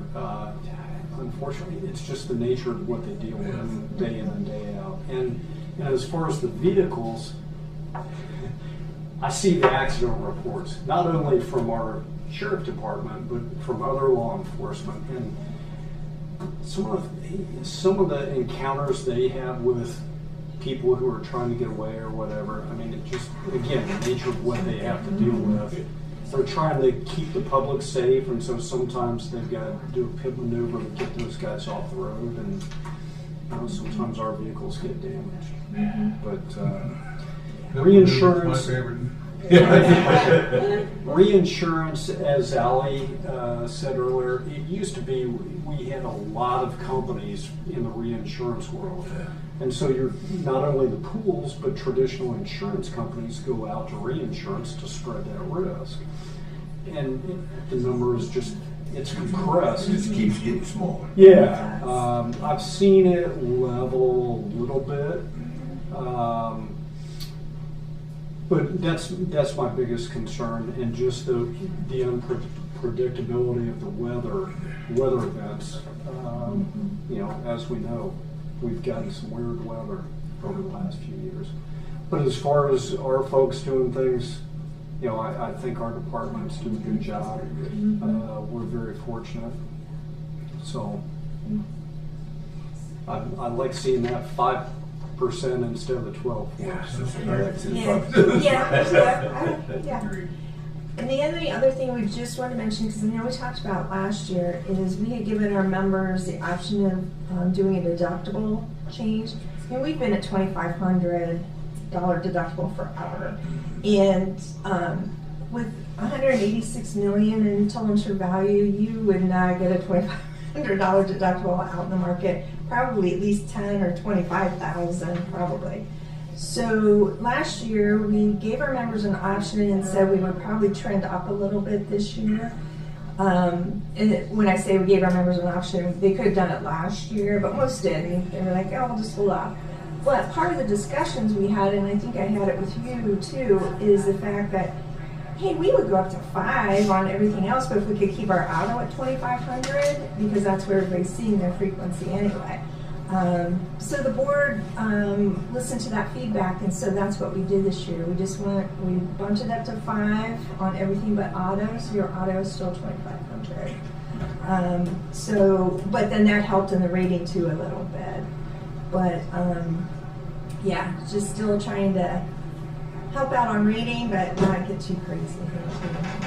So We're anxious for you to work on a premium reduction. okay, I will take that back. Well, we appreciate you We coming. will try. Yes. Thank you so much. You're welcome. That was great seeing you guys today. Thank you, guys. Good seeing you again. Good to See you later. Yep. All right. Commissioner, I know everybody else knows how to get a hold of me, but we're just over on Western Avenue. right. So, all right. Gentlemen, Take care. See you later. always good seeing you. Good seeing you. Kathy, good seeing you. Take care. See you Everybody have a later. nice You too. day. All right. Thank you. Thank See you. ya. Bye.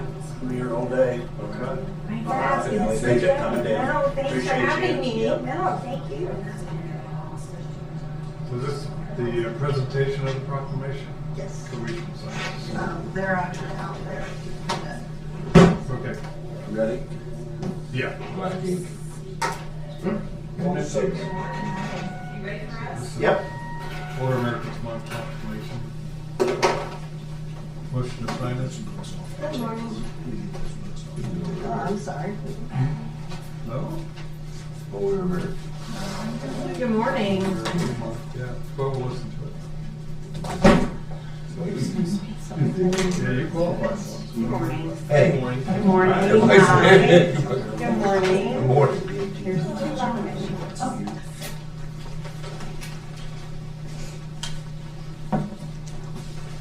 Hi, how are you? Good. Good, thank you.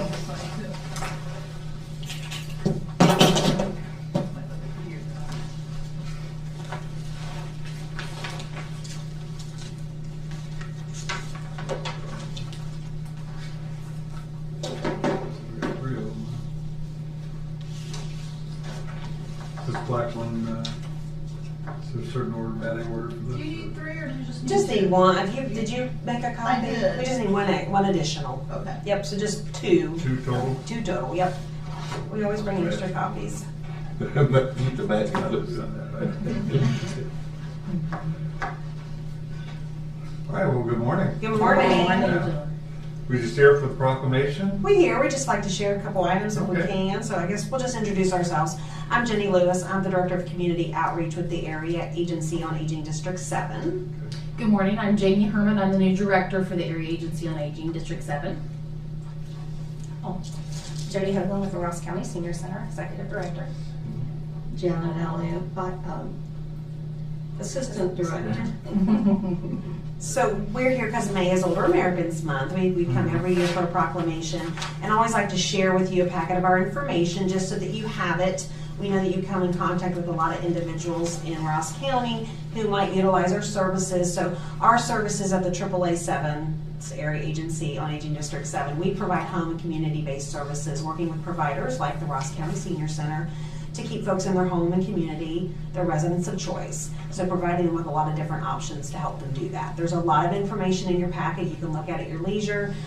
There's a simple way that you can make a referral. If you come in contact with somebody who you feel could benefit from our services, you can simply just give us a phone call. There's a QR code in there where you can make a referral online. We can then go to the home and do an assessment and talk with them in more detail about the services that we have and what they may be eligible for. In your packet, there's also a sheet specific to Ross County. So last year in 2024, in Ross County through the AAA 7, we served 1,475 individuals, and there's a breakdown there on the different types of services that we have. So my job today is to just kind of let you know about the packet and what we do, and I did want to have Jamie, she's our new executive director, she's been with us since August, so I wanted to give her some time to introduce herself. Yeah, well, good morning. It's very wonderful to meet you all this morning. I really think the focus for me this year is to meet and to make relationships and to make sure that we have our lines of communication open. I know Jody has some information that she's going to share, but Area Agency, obviously we do serve a lot of individuals. That doesn't mean that there's still not a lot of individuals out there that we need to serve that we're not able to get to. Right now in our 10 counties, we have over 800 people that are still on a waiting list for meals. So that's a pretty significant amount of people still waiting. And that's with the funding that we have currently. So not assuming that you're aware or not aware of it, but right now we are advocating at the federal and the state level when it comes to the Older Americans Act. The Older Americans Act has not been reauthorized at the federal level yet. And so the most recent HHS budget that was kind of leaked, supposedly, to the media showed significant cuts in some areas, even like our Ombudsman program, which does a lot of patient rights and advocacy in the nursing homes, even projected to be cut completely. So we are geared up, and I think I just want to kind of reiterate our commitment to we are at the federal level, advocating, doing what we can. At the state level, we are also facing some challenges. So we are doing what we can, but it also is very helpful, I think, at the county level, at the local levels, for you all maybe to support and kind of encourage folks to reach out to their federally elected officials. We have some information, like I said, Jody has today to be able to send that, and we're really at a time where we need all of the individuals, the older Americans in our counties to really raise their voice so that we can be heard and hopefully be able to stop some of the cuts that they have for that. So I think it's important to know that a lot of, with the older Americans, we can do a lot of matching too, so that money really goes for meals, for transportation, for legal services, for home modification. So all of the things that we do in an effort to try to keep folks in their home, which, deters from going on Medicaid and really is cost effective in the long run for everybody. It's all really tied into that. So, Jody, do you want to follow up on that one? Yep. I brought a couple of emails to share with you that we received. We received the first one in January, which was from the Area Agency office, that our first contract was only 45% of the amount we had received in the previous year for our funding for the Older Americans Act services. And then the second one is about the advocacy that I received from Teresa Reed Powell, and it has like a formatted letter that they're recommending people to send to the state representatives. And we would be happy to email those templates to you if you have some sort of a mechanism to be able to push that out to encourage folks. You're welcome. Just wanted you to know what we're facing on our end.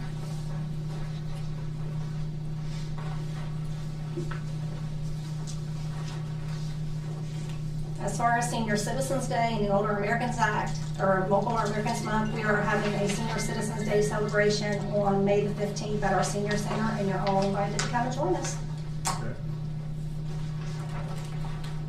We'll have entertainment, nice meal, just some fun things to do. What time? Entertainment, 10?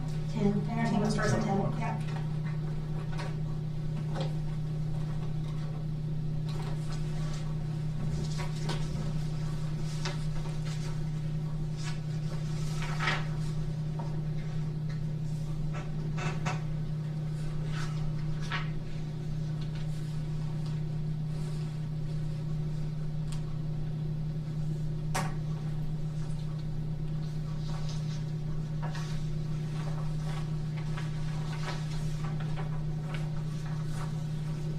Yeah, it's a scramble at the federal level, I'll tell you, it's just what's gonna happen, and, I take somewhat of a calm approach to that, trusting that, what's said in the campaign is gonna hold true with, putting some of these decision-making and, reroute the funding to the state level through the federal government instead of directly from the federal government. So we have to see how that plays out. I'm no good at predicting the future any more than somebody else. So I just kind of hope that's the way it goes.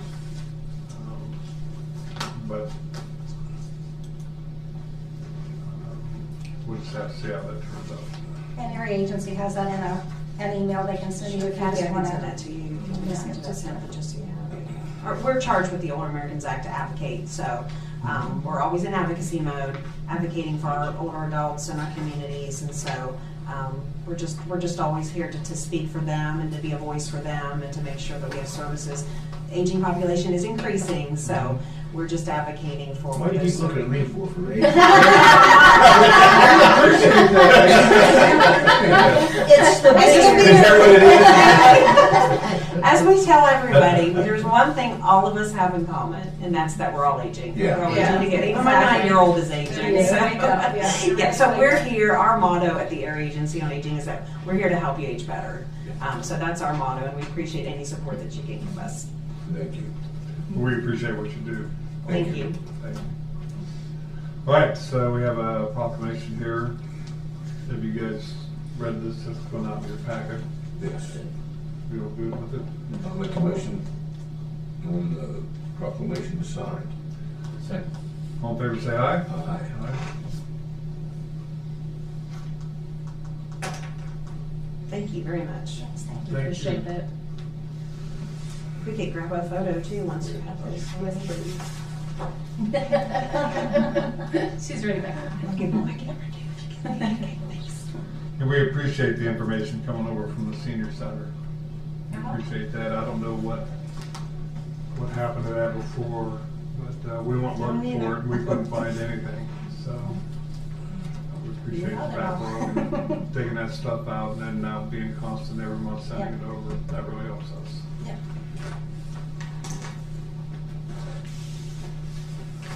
Need a pen? I need a black ink. You guys keep them all out.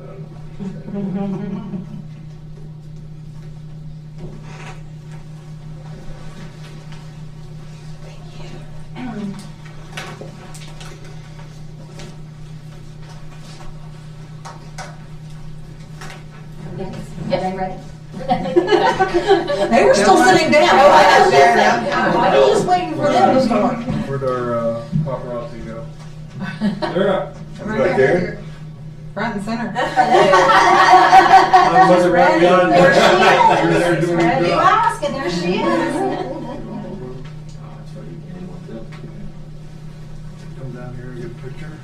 Want everybody together? or- Sure. Okay. Thank you. Not upside down. A lot of pathetic on yet. This is You need help? Wow. We're trained. Oh, yeah. We're trained. All right. Are we ready? 1, 2, 3. Okay. One more. Tuesday. Thank you. All right. Thank you. Thank you so much. I'm really glad I'm shutting my eyes. You better double check me. Thank you. Every time. Oh, your eyes are open. Yes, my name is Jack. Thank you. Thank you so much. Thank you guys. Come see us on the 15th. Somebody try and come see us. Get your when you look at it. Thank you so much. Thank you so much. Yes, you too. I'll be posting this on our Ross County Commissioners. Sure, that's fine, yeah, thank Do you. you have a Facebook page or anything? We do, we do.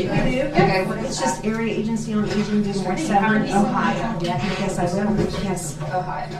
Yeah. Okay, awesome. Thank you so Anything much. else? Do you have a card? I think I have my card. Here's my stuff. You can send me an email. That'd be perfect, I will send you an email. Great, thank you, Sarah. Forget your phone. Yeah, I'll send you. I'm telling you what. Forget your phone. It takes a village. Thank you. It takes a village. Thank you so much. It does. Thank you, guys. Hi there. Hi, Good to see us. Yeah, absolutely. Okay. Absolutely. May I present at this time? Yes. Yeah. Okay, Come on. thank Come you. on to the table here. Okay.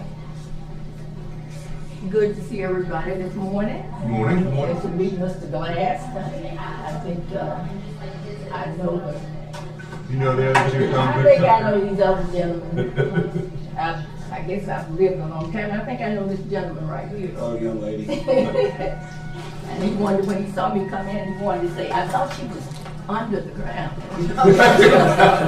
You kidding me? We go way back. Well, thank you all this morning for giving me the opportunity to speak. And I'm just going to speak very briefly. But I'm here because I want to get some kind of clarification on some of the financial things that come into the community and programs. I'm sorry, what did you say your name was? Oh, I'm sorry, I didn't say. Okay. That tells you my age. I'm Jean Kearney, K-E-R-N-E-Y. And I am a longtime resident of Ross County, actually since 1964. So this is home. Yeah. I want to, ask a question in reference to the Appalachian Development Grant. Back in 21-22, I approached the Economic Development Director in reference to what was the grant about. I read about it in the paper, and it was very difficult for me to get some information, first of all. And so it listed Waverly, Pike County, more or less. So I did call them, and I got information, and they told me to contact your Chillicothe. And I sent in, as I was told, after speaking to several people, I think it was Mr. Shoemaker, Shoemaker at that particular time, because Tammy was Tammy Eleanor. Her father was ill, and so she was very, busy, and well, that was fine. And at that particular time, I talked to him in reference to a program for youth. Those of you who know me in the community, I'm an advocate for youth, and I have been working since. Actually, I opened a facility in 1997, dealing basically with youth development, youth tutoring. And that has gone on, and it's still going on. In 2006, I think it was, I opened up a dyslexia and ADHD clinic in the county. And it's still going on. Took a risk, bought a building, and I'm still paying taxes on in the county. And we have been successful. When I look at what's happening in the community, I've always worked with the commission. My group was the first group that the commissioner gave a contract to work with, Netherland Clinton was president, the first one dealing with families, with work, before you got a check, or you went to school and what have you. Well, the commissioners with Job and Family Services together gave us that contract, and we were the first one in this area to do that type of work. There were no other agency that did that, because people do not like to take on those type of burdens. And we worked quite well with all the commissioners. You know, I don't think in terms of, don't call myself a politician, I call myself a community servant. And when I vote not just a straight ticket, I vote for the person I think is going to help this community the most. And that's the way I do. In fact, I had a gentleman, Mr. Hines, that said to me, he said, you walk a balanced line. Because we serve together on city council. Because that's what I'm about. I don't have time for all the other stuff. And you all do a good job over you that I know and have done over the years, even in the school system. And I've worked with some of you. So I guess I was a little concerned. I talked to Devin and sent him information in terms of what I was hoping for or looking for, even just some suggestions on where I can look for some things and what have you. I run an after-school program, and it goes from kindergarten all the way through kids in high school. I even have people from the university who they take tutoring. They want to come and be tutored in math. There's a great mathematician there, and they do a good job. Most of my services, I would say 95% of my services for children all the way through K through 12 is free. They don't pay a penny. And we run 12 months a year, which means that during the summer when kids are out of school, I have at least from 15 to 20 kids each day from 9 o'clock in the morning till about 1:30. They don't pay a penny. That's child care, but they get an education with it. So as these programs grew and what have you, and I was made aware of the fact through some through the newspaper and other people that I would be able to get some funding, a little bit, that could help me with our summer school program to carry it out and, after school, where we'd be able to take more students. So I put together a plan that was titled Youth Connection, Family, Education, and Mental Health. Because this is where we actually see our youth falling. We have a suicide rate that is leading the country now. We have from ages 5 to 11, 65% of black teens and 30% of white teens reported having had traumatic experience. When we talk about homelessness. When these kids don't get a chance in school, we're building homelessness. When they drop out, we're dealing with homelessness. And I always feel that it's easier to mend a child than it is to repair an older man or an older person. And I don't mean that to bore you, but I just wanted to kind of share that with you. And the reason I'm here is because we really don't have anything here in Ross County for our children. We don't have a boys and girls club. We have the Y, but the Y has become more oriented towards adults. Which is great. We need that. I'm a senior citizen, but we don't have a place where our children can go and have supervised activities all year round. And if we want to know why we're failing in our schools. We're failing. We cannot even compete with the small county schools. So something is happening, and it's when we're failing our children. And it's not just with academic, but it also with those social skills that lead them to other things that we spend a lot of money on, and for that, and I understand that, for drugs and alcohol, what have you, but I'd rather have a child that's able to have that comfort level and confidence about him and herself than to push that child along till they get to the fact that they feel as if, I know I can't read, I know I'm no good. And we see that that leads to homelessness, it leads to drugs. I'm sorry. And I know you all have, I'm not the only person that's coming here today, and so, but, okay, so I'll move on from that. But I just want to tell you what my passion is, because I see it. I see kids in the 9th and the 10th grade cannot read or read on the first grade level. I have parents who sitting there crying because the kid's going to be passed on to the 5th grade and they can't write their alphabets. I mean, and this is not just what we call disadvantaged kids. We got kids who are very exceptional, middle class and above families who are having difficulty, and they're not reaching their potential. So we have a problem, and the way the education goes is the way the community goes. So we're having a lot of trouble in the community.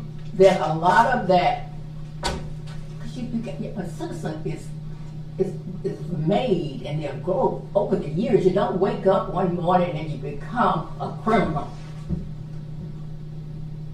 It's a process, and we are watching that process happening right now with our children. And so what I'm saying is that I talked to I'm sorry, I'm just pretty passionate about this because I see so much, and I see so many parents crying and no one's really listening. Devin was very nice, and he said to me, next year, and I have it written down here, and it has on this paper what he said, gave me his telephone number, what have you. He said, we'll have $500,000 for these programs and what have you, and I guarantee you that next year, and this was in 22, that we'll probably be able to help you. I said, well, just fine. Anything that you do will be helpful.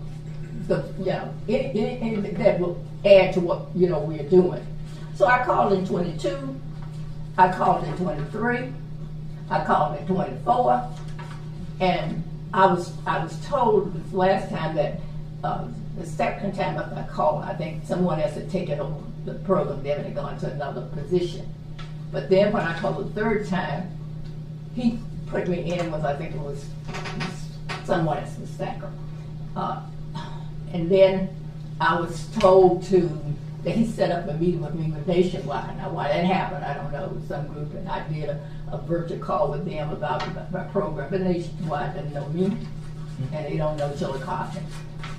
But anyway, I guess I'm concerned because I did this in 22, I picked up a paper, and it's good because I work with this group. The people who had it before, I went in and talked with them.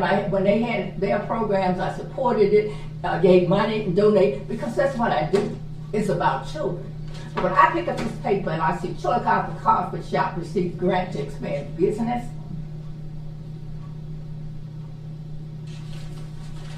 then I'm saying, what about me? Since 22.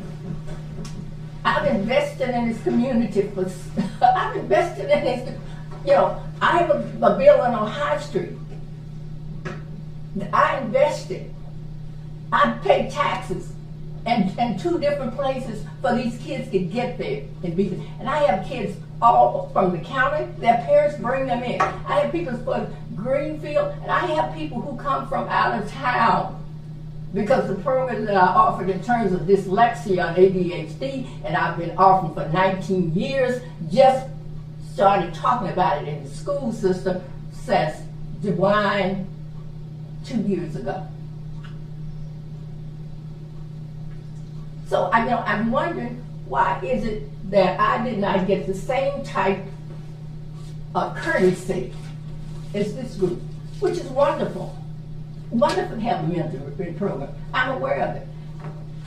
My program has a mentoring program in addition to face-to-face with kids 2 days a week after school from 2 o'clock to 5:30.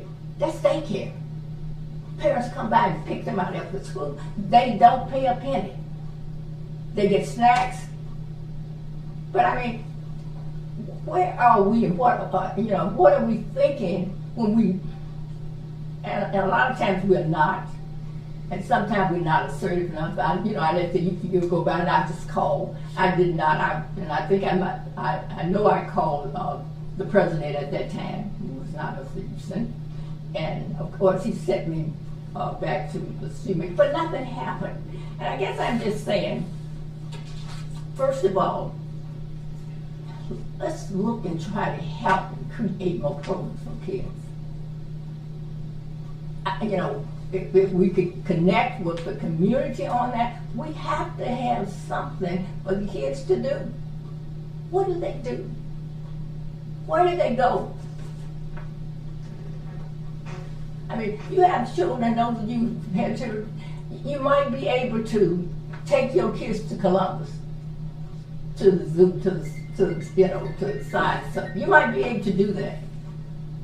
But we're talking about, and I'm talking about even a teenager, we are lost in that area. And the school cannot do it all. They close at 4, at 3. And they've had them all day, and it's nothing there. So, I just wanted to let you know how I felt. Well, it's not how I felt as a business person, and a lot of times people don't think of education as business. But I have been here since 1997, and I have been able to maintain 2 facilities and provide for children for almost 30 years. No break in service, 30 years. I'll tell you what, I love your heart. I mean, I'm papa to 31 grandkids, so, this does matter, and you certainly identify a hole here in the continuum of care for kids to transition to successful adults. And I'm not here to make a big speech because you know all this already. What I have specifically is, who did you talk to in 22 that promised you something that wasn't delivered? Devin Shoemaker. Devin Shoemaker, was Yes. that the Appalachian grant? That's the Appalachian grant. Okay, well, he doesn't decide that, he just puts it in the application. Did you ask to be put in on his master application? Yes, I did. And, I have a copy of what was given to him. And this is what was written on this by him, back to me. And he was the one that directed me to call Nationwide Children's Hospital. And there were 3 people on a virtual call. And I talked with them. I don't know whether he sent them a grant or not, but I talked with them, about the grant. And they got back to me the very next day and did not have anything. Your 2 schools, is that something that's an LLC? Is that a formalized business? It's a formalized business with K&C. So it's K&C Educational Associates. And what happens is that we provide direct services to kids, and we also provide, for example, if I have a person that's adult that's able to pay, then they would pay for tutoring. $45 an hour for an adult for tutoring. For children, it's free. And it's an ongoing program, and it's been going on, like I said, since 1997 that we started it after school. And we have a cooperation from all the schools. They know us. We can pick up the phone, they can pick up the phone, we call them, we got a child, blah, blah, blah. And, we will take the child. The whole idea is it is free, and we take recommendations from the school in terms of the children. And the parents can just, drop in. We have some kids who are teenagers who come on their own. They just know that they need help. So they'll come and they come 2 days and they get what they need, and they, and they feel okay and go back to school, because we help with homework and those types of things also. Where does your funding come from? I have one little grant that I have from the juvenile justice system, and that's before I run it. And I've just been lucky to have some retired teachers and aids and things that don't make them, that don't make what they do. And I have, like volunteers. I have people that will give us snacks, for the kids, and donate like that. Okay, and that's how we survive. You say you have 2 buildings? Yeah, I have, which is out on Hopetown Road. Hopetown Road? Yes, dyslexia and ADHD clinic. You said you have something on High Street too? Yes, the main service is on High Street, and during the summertime we have been fortunate enough in the last 2 years to use the city schools community building, because we had at my building on High Street got so with a number of kids, and so we asked them and they let us use that free. So we have there, we're able to have like 3 classrooms, and we work out of it. The teachers, instructors you have in there, what kind of staff do you have? I have 3 certified teachers. Well, we are retired. I work there too. I do all of the evaluations. We have to know where the kids are when they come in, and we work from there. And I have I guess I would call it a secretary, but kind of a person who kind of runs the office. And we have 1 intern. We've been able to get 1 intern who's a high school person. That is a person that is in high school. Okay. Do you have a street address for the High Street? Yes, 205 205. North High Street. It's right on the corner of Mill. Okay. And Hopetown Road, is that, you have an address for that? Yeah, 903 Hopetown Road. It's right in back of those apartments there. It's going to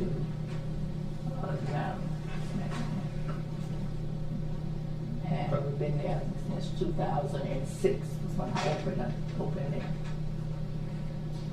It's called the David Ader's Dyslexia and ADHD Clinic.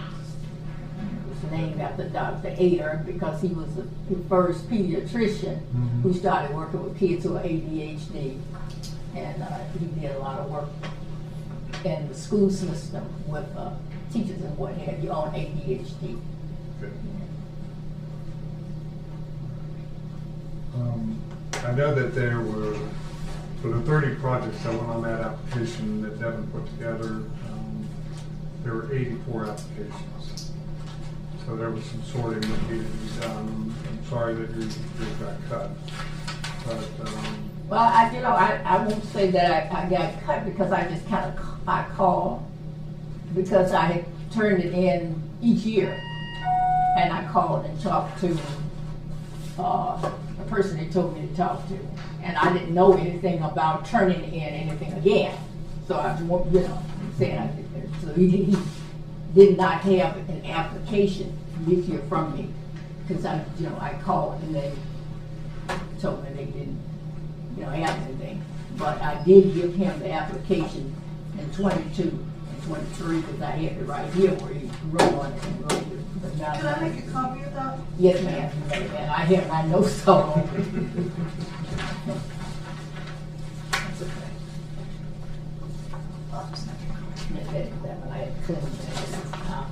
This is the one that has that is no longer just my company. Yeah, this got to be okay. Thank you. Thank you all very much for listening. And I apologize for my. Can you leave some contact information for me? Yes. Just a phone. Okay. This is Jean Kearney, and this is my cell number. Okay. 740-649-1433. And we have won for the last 3 years 5 awards from the Juvenile Justice Department. And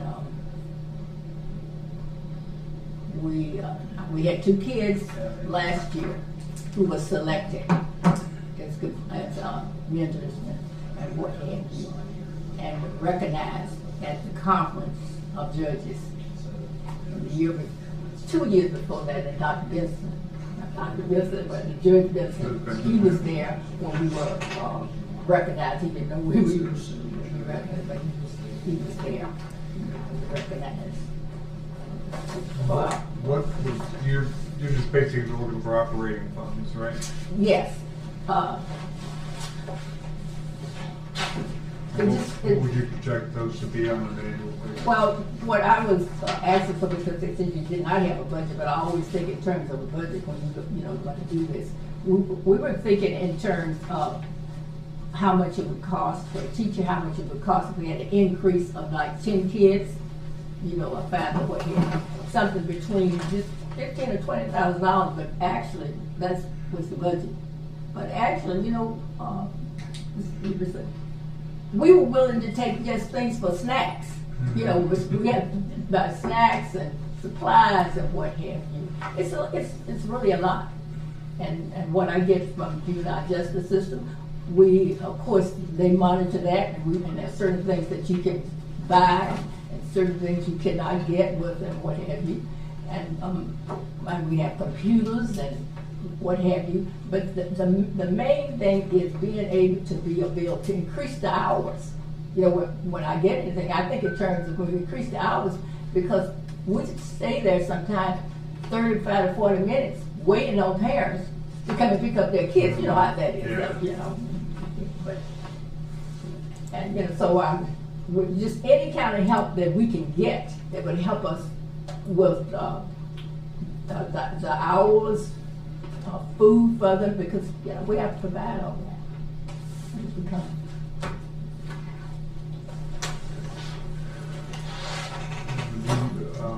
Mind if I dropped in sometime out there?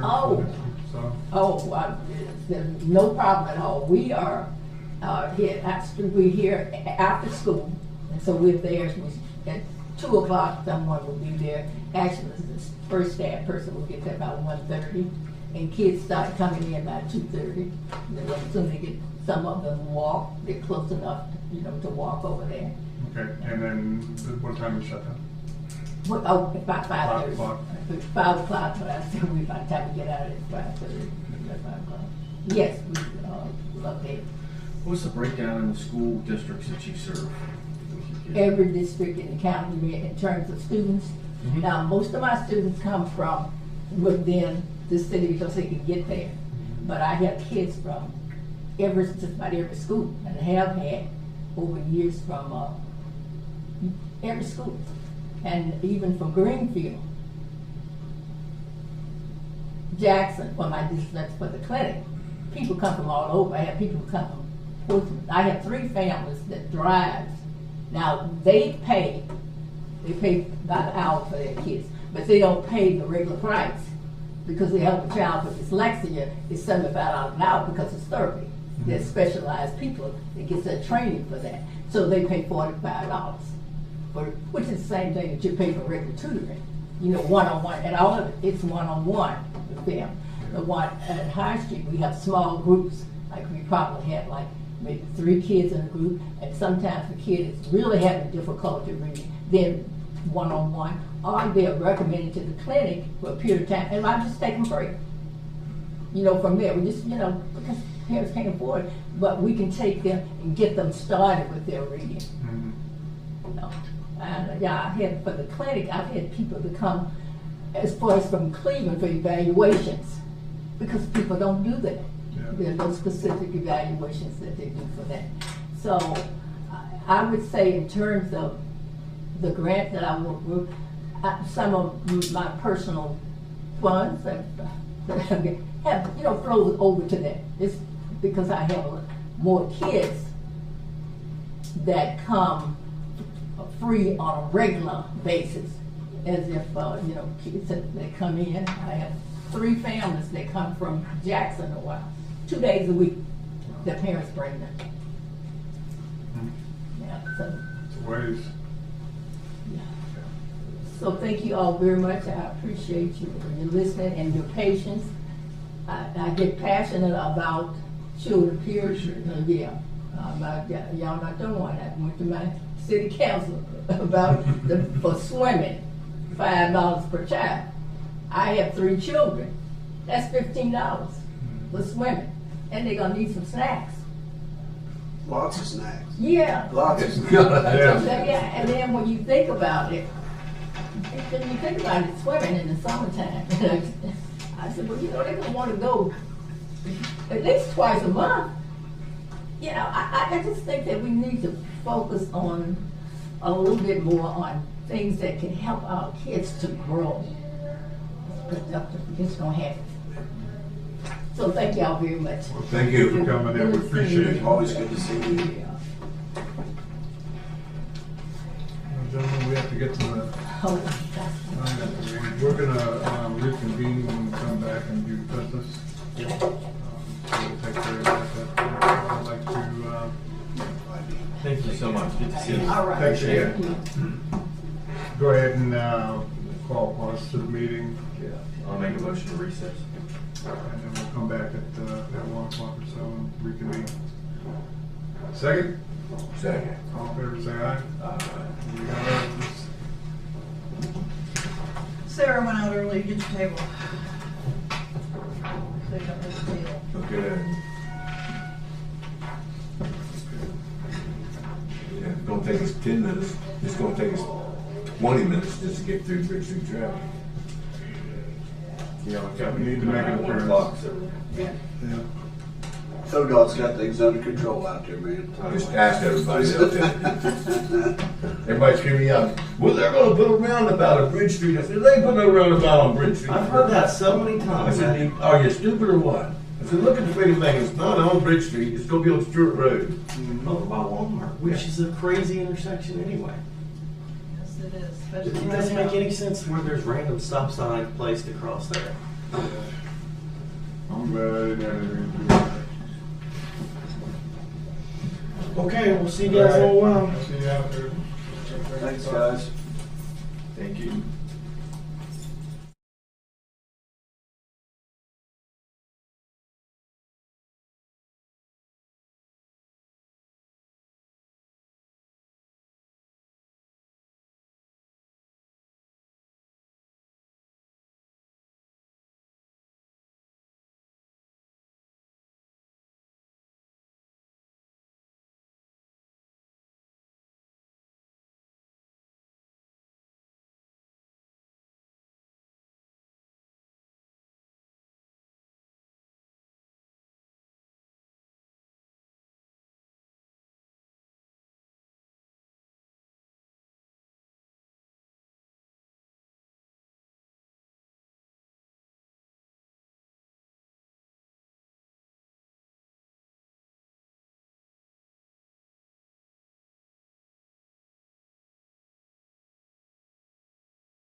Man, rules.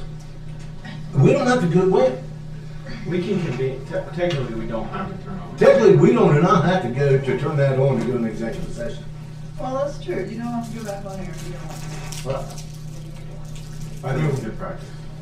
We have a motion to go into executive session. Executive. Yes. All in favor, say aye. Aye. See, we're already there. Executive Okay.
Then we can It's, come back it's not on. good, Jill. I'll find it. Give a donation to the flood story.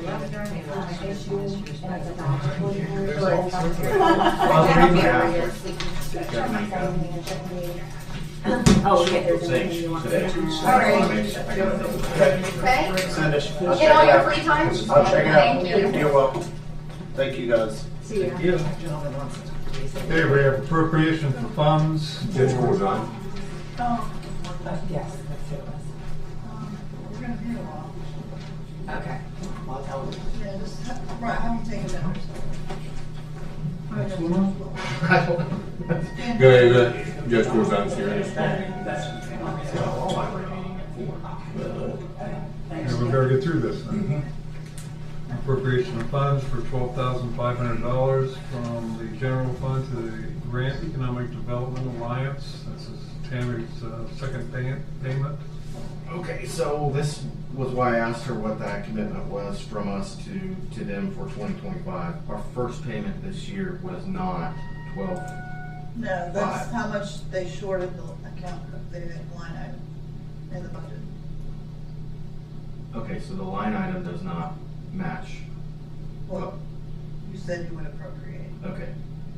What was our appropriation that we were thinking that we were appropriating? 12,500 less than that. But it's needed. So this is too low, right? No, this will make up for the second payment. This will make up for the second payment. Yes, we've made the first payment, but we don't have enough to make the second payment because they shorted that account that much. Gotcha. How many payments do we make a year? Two. Got it. Got it. Second? So we got right the first time, now we're getting right. This time, we'll be done with payment. Yes, absolutely. Got it. Second. All in favor, say aye. Aye. Aye. I knew that didn't match somewhere. Before we go any farther on these, next time that somebody sends something from the auditor's office that has J Love's stamp on there, send it back to them. She does no longer work there. Start seeing that. They know better than that. It's not that hard. No, because somebody doesn't know how they take it off. What are you talking about? He's talking about That's J Love right there. Or is it Jeff Leonard? That's Jerry J Love. Eric and Jeff Leonard. That's Jeff Leonard and Jerry Eric. Yeah, because she's a hoot. She was J Love when it was here. That's the same J and L that was there, but she said the thing before. Jeff Leonard has the same initials. So it was Donald Duck, got the same initials as Donald Duck. Okay, let's go on. You're too funny today. I bet it. Appropriation of funds for Buckskin Township, the $300,000 loan for So Rose moved. chip seal. Yes. We talked about that Say as a aye. loan. Aye. Mr. Van Zandt will be happy.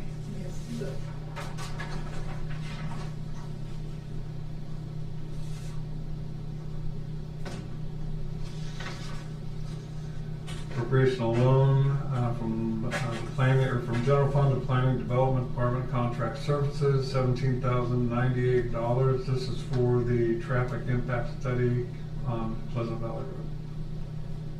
Much reduced price than the Yes. 25. So moved. Second. All in favor, say aye. Aye.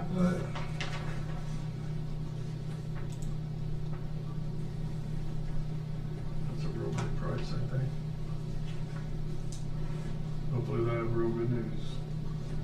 And monitor or to roundabout.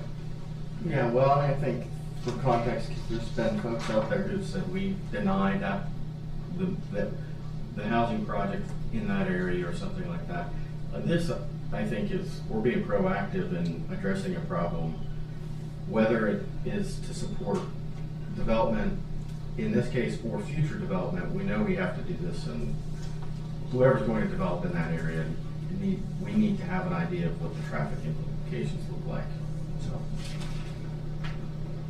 Okay, we have transfer funds from general fund to bond retirement fund for debt interest payments due 6/1/25. The amount amount of $111,732.50. So moved.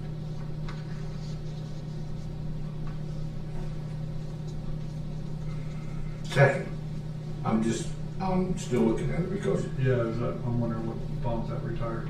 well, see, that's. I asked that question. It was, I have it pulled up here. it was, transferred from general, transferred that. And We have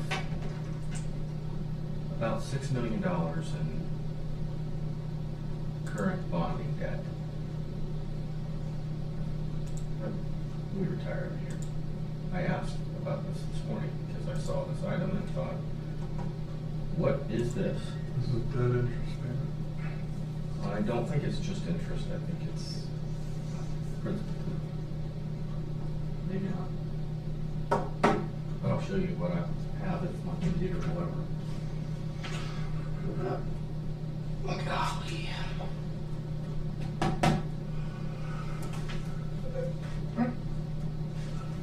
we'll go back to it. Come back to it. I'm fine with going ahead and disposing of that. All right, you fine with it? Yeah. All in favor, say aye. Aye. Good, I signed it already. Juvenile Detention Center bill for April, $60,139.06. So moved. Second. All in favor, say aye. Aye.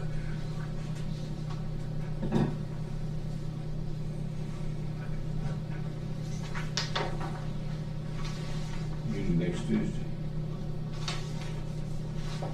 JBC meeting next Tuesday.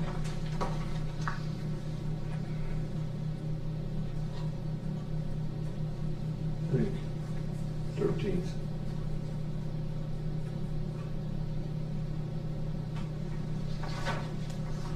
A request to attend a meeting, convention, Josh Garrett, Mark mentioned this morning, no cost. We have a motion to approve this. So moved. Second. All in favor, say aye. Aye.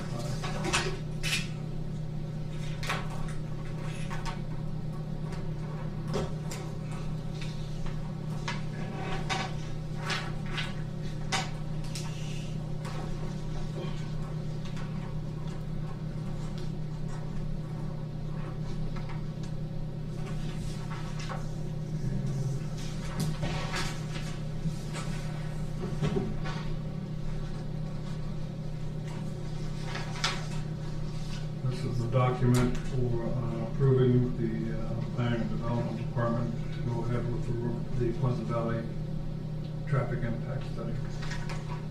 Oh, yes. So moved. Second. All in favor, say aye. Aye.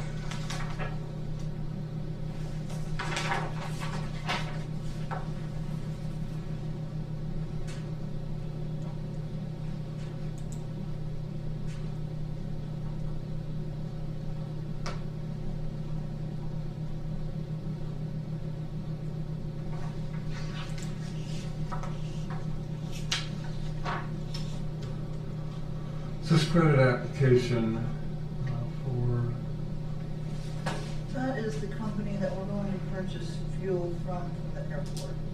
We just need that filled out so we can set them up as a vendor. okay.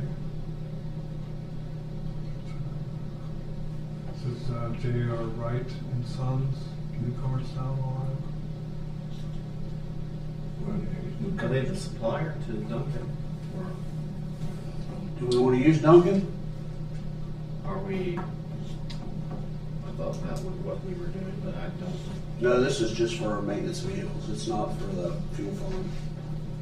That's where I got broken down. Okay. This Oh, is You the said best fuel, side. I thought you meant. Yeah, that's jet page you fuel. signed, there's two spots. Or airplane fuel, not. Airplane fuel is still Duncan, Got it. just because they're our FBO. Now, if they weren't, then we let our FBO, whoever we pick, decide where they wanted to buy fuel. Those would typically be signed by the auditor, but you Got can it. sign them.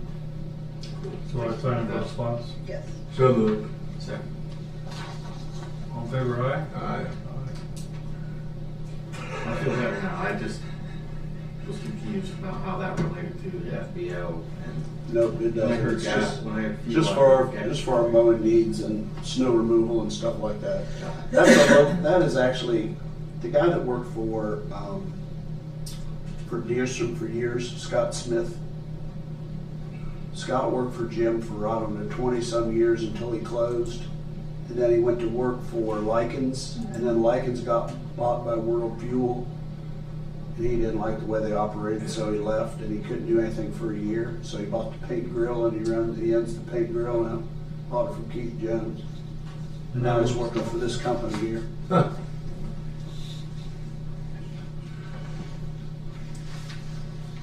And what is this for, the runway rehabilitation?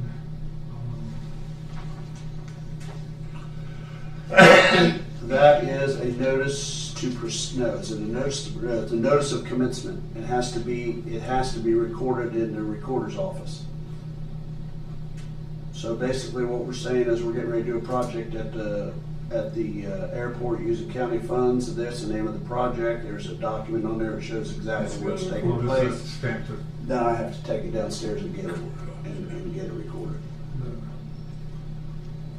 we have a motion to approve? So moved. All in favor, say aye. Aye.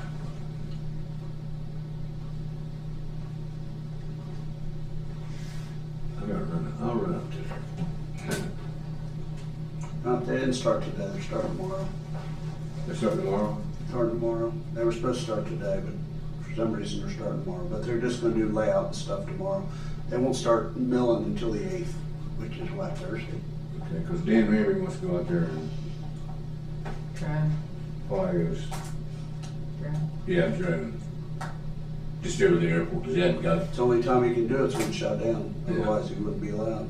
We told him it's going to get shut down, so. Yeah. Is it closed today still? Is it still closed today? The NOTAMs went out on, Friday to close today, because it was the 5th, so he shut down today. But I told him when I got the message this morning, that's not gonna extend their date on the contract, because they gave 65 days, they already got a notice to proceed. So, now you got 64. Yeah. Unless you get some kind of rate delay or something. They get the stone and all that stuff like that they're supposed to get from Latham. They must have, because they're ready to start tomorrow.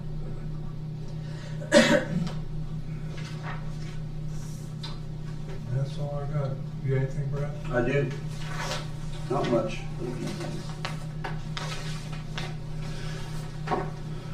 Let's see, this came from Joanne, says pick up after signing from Kim. We don't know what that is. Visitor Center, amendment number 1 for the Georgetown Streetscape Project. Oh, good.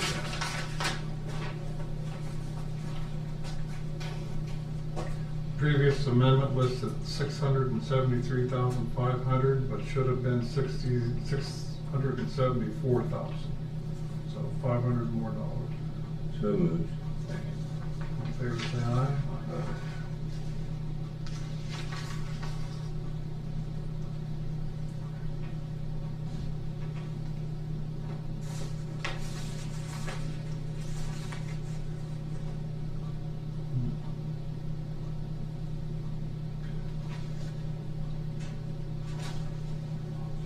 I'm just gonna sign under my name here.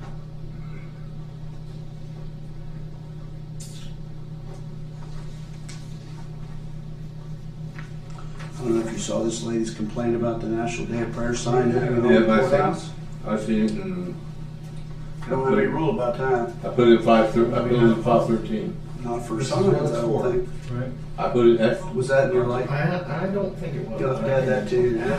that's why it's a National Day of Prayer. It was for elected, the National Day of Prayer is for elected officials to be prayed upon. I don't know where else would you put a sign up that says National Day of Prayer was not on courthouse? Well, this is why a policy is important. Don't need a policy. Well, if they had taken it down at the end of their ceremony, you probably never would have got that email. Oh, no.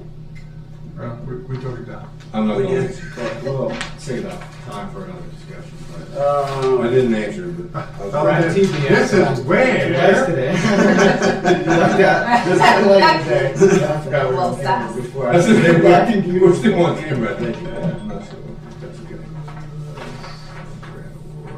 okay. Grant award for the SIU unit. The gentleman brought that in earlier today. For the major crimes task force, U 23. Yep. So moved. And sign that if you would, please. Favor?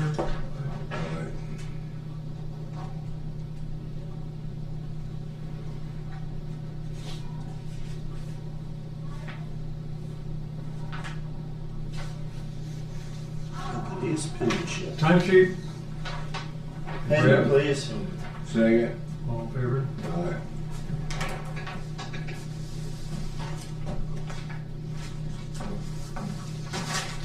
Yes, sir. I ain't going through all of it. We had our meeting up in Columbus last week. Thought it went well. Haven't heard anything from them today. What meeting's that? Had a meeting with, Mark Johnson. Yeah. The sewer project. Oh, yeah. Yeah. I don't Oh, know. I didn't go for it. You went. Yeah, we went. Yeah. Who you went? Yeah. I think it went pretty good. He's got quite a sweet office, doesn't he? Got the Kenworth truck. Have you been up there? It's pretty neat. Yeah. Yeah. He does a big time for Christmas. Yeah. Oh, I bet. That's the only time I've been. He had two people from the development there. They listened to our story and took our paperwork and stuff. Got had a couple questions. Yep. So hopefully we'll hear something soon. Yeah, just get We them on time. can't turn it, from what I understand, we can't turn in our permit to install until we have that agreement. And we told him we would have to get digging in ground. Yeah. Well, you know, I know. it's a project that's fully funded. Yeah. We got grants from the feds and the state. I mean, why the heck would you want to sign the agreement? I don't know, so. What else we got going on? The VA project ought to be done this week. Put the wall up? Yep. Okay. It's Field's looking nice. Yeah, it does, and now the field's up, or the wall's up, it looks really nice. Good. Good. They were up there, excuse me? It's blue instead of green? Well, then I don't know if he's gonna paint it, that wasn't part of the contract. I heard somewhere he's gonna paint it blue. Well, I think he said that, but he needs to get paint on it, you know, it's treated lumber, but you still don't wanna leave it out there with nothing on it, you know? And that treated lumber that they used 20 years ago that fence got tore down is nothing like that treated lumber that's not worth a nickel now. Yeah. If you don't spray that every year with a treatment, it's gonna fall apart. He should do something with it, he needs to get it painted. You're gonna ask us for money for paint? Excuse me? You're gonna ask us for more money to buy the paint? He will not be back in it for more money. Yeah, He will not be back, I can guarantee you that. I'm excited about the paints. But it does look nice. It's doing a good job. Like I said, when we stopped out there and took a look at the fence and came back Wednesday, I think there ought to be a sign up there's county commissioners sign up on the fence somewhere. Not a little 2 foot, a 2 foot That sign. support you guys, that you guys supported. I'll get on that. Yeah. We get his name changed out on the report? Still can't get that woman to return my call, so I'm gonna have all signs do it. Let's do it in his handwriting. I like that. Yeah. If you put all three in our handwriting, so we don't have to change it. Because He's got like that's my 6 or 7 handwriting. kids, just let the kids take crayon. My handwriting. My handwriting's meant for me to read. Kidding you, man. For me to read. And I'm no the one same else. way. I want you to read it, that's all. I want you to read it. I'll type it.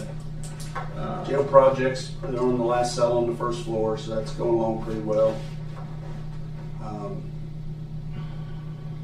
This week, on Thursday, we have the meeting with the judges and the rest of the elected officials Okay. about the pre-construction stuff for the courthouse. Yeah, I talked that- to Ader about that Is that gonna be in here? Yes, What time is it? 11, that's the only time, he only gave us 2 times. Yeah, him. One was a month away.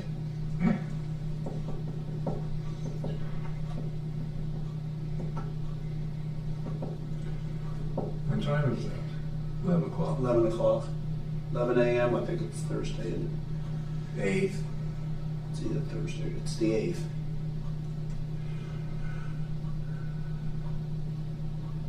Calendar. Yep, 11 a.m. on the 8th.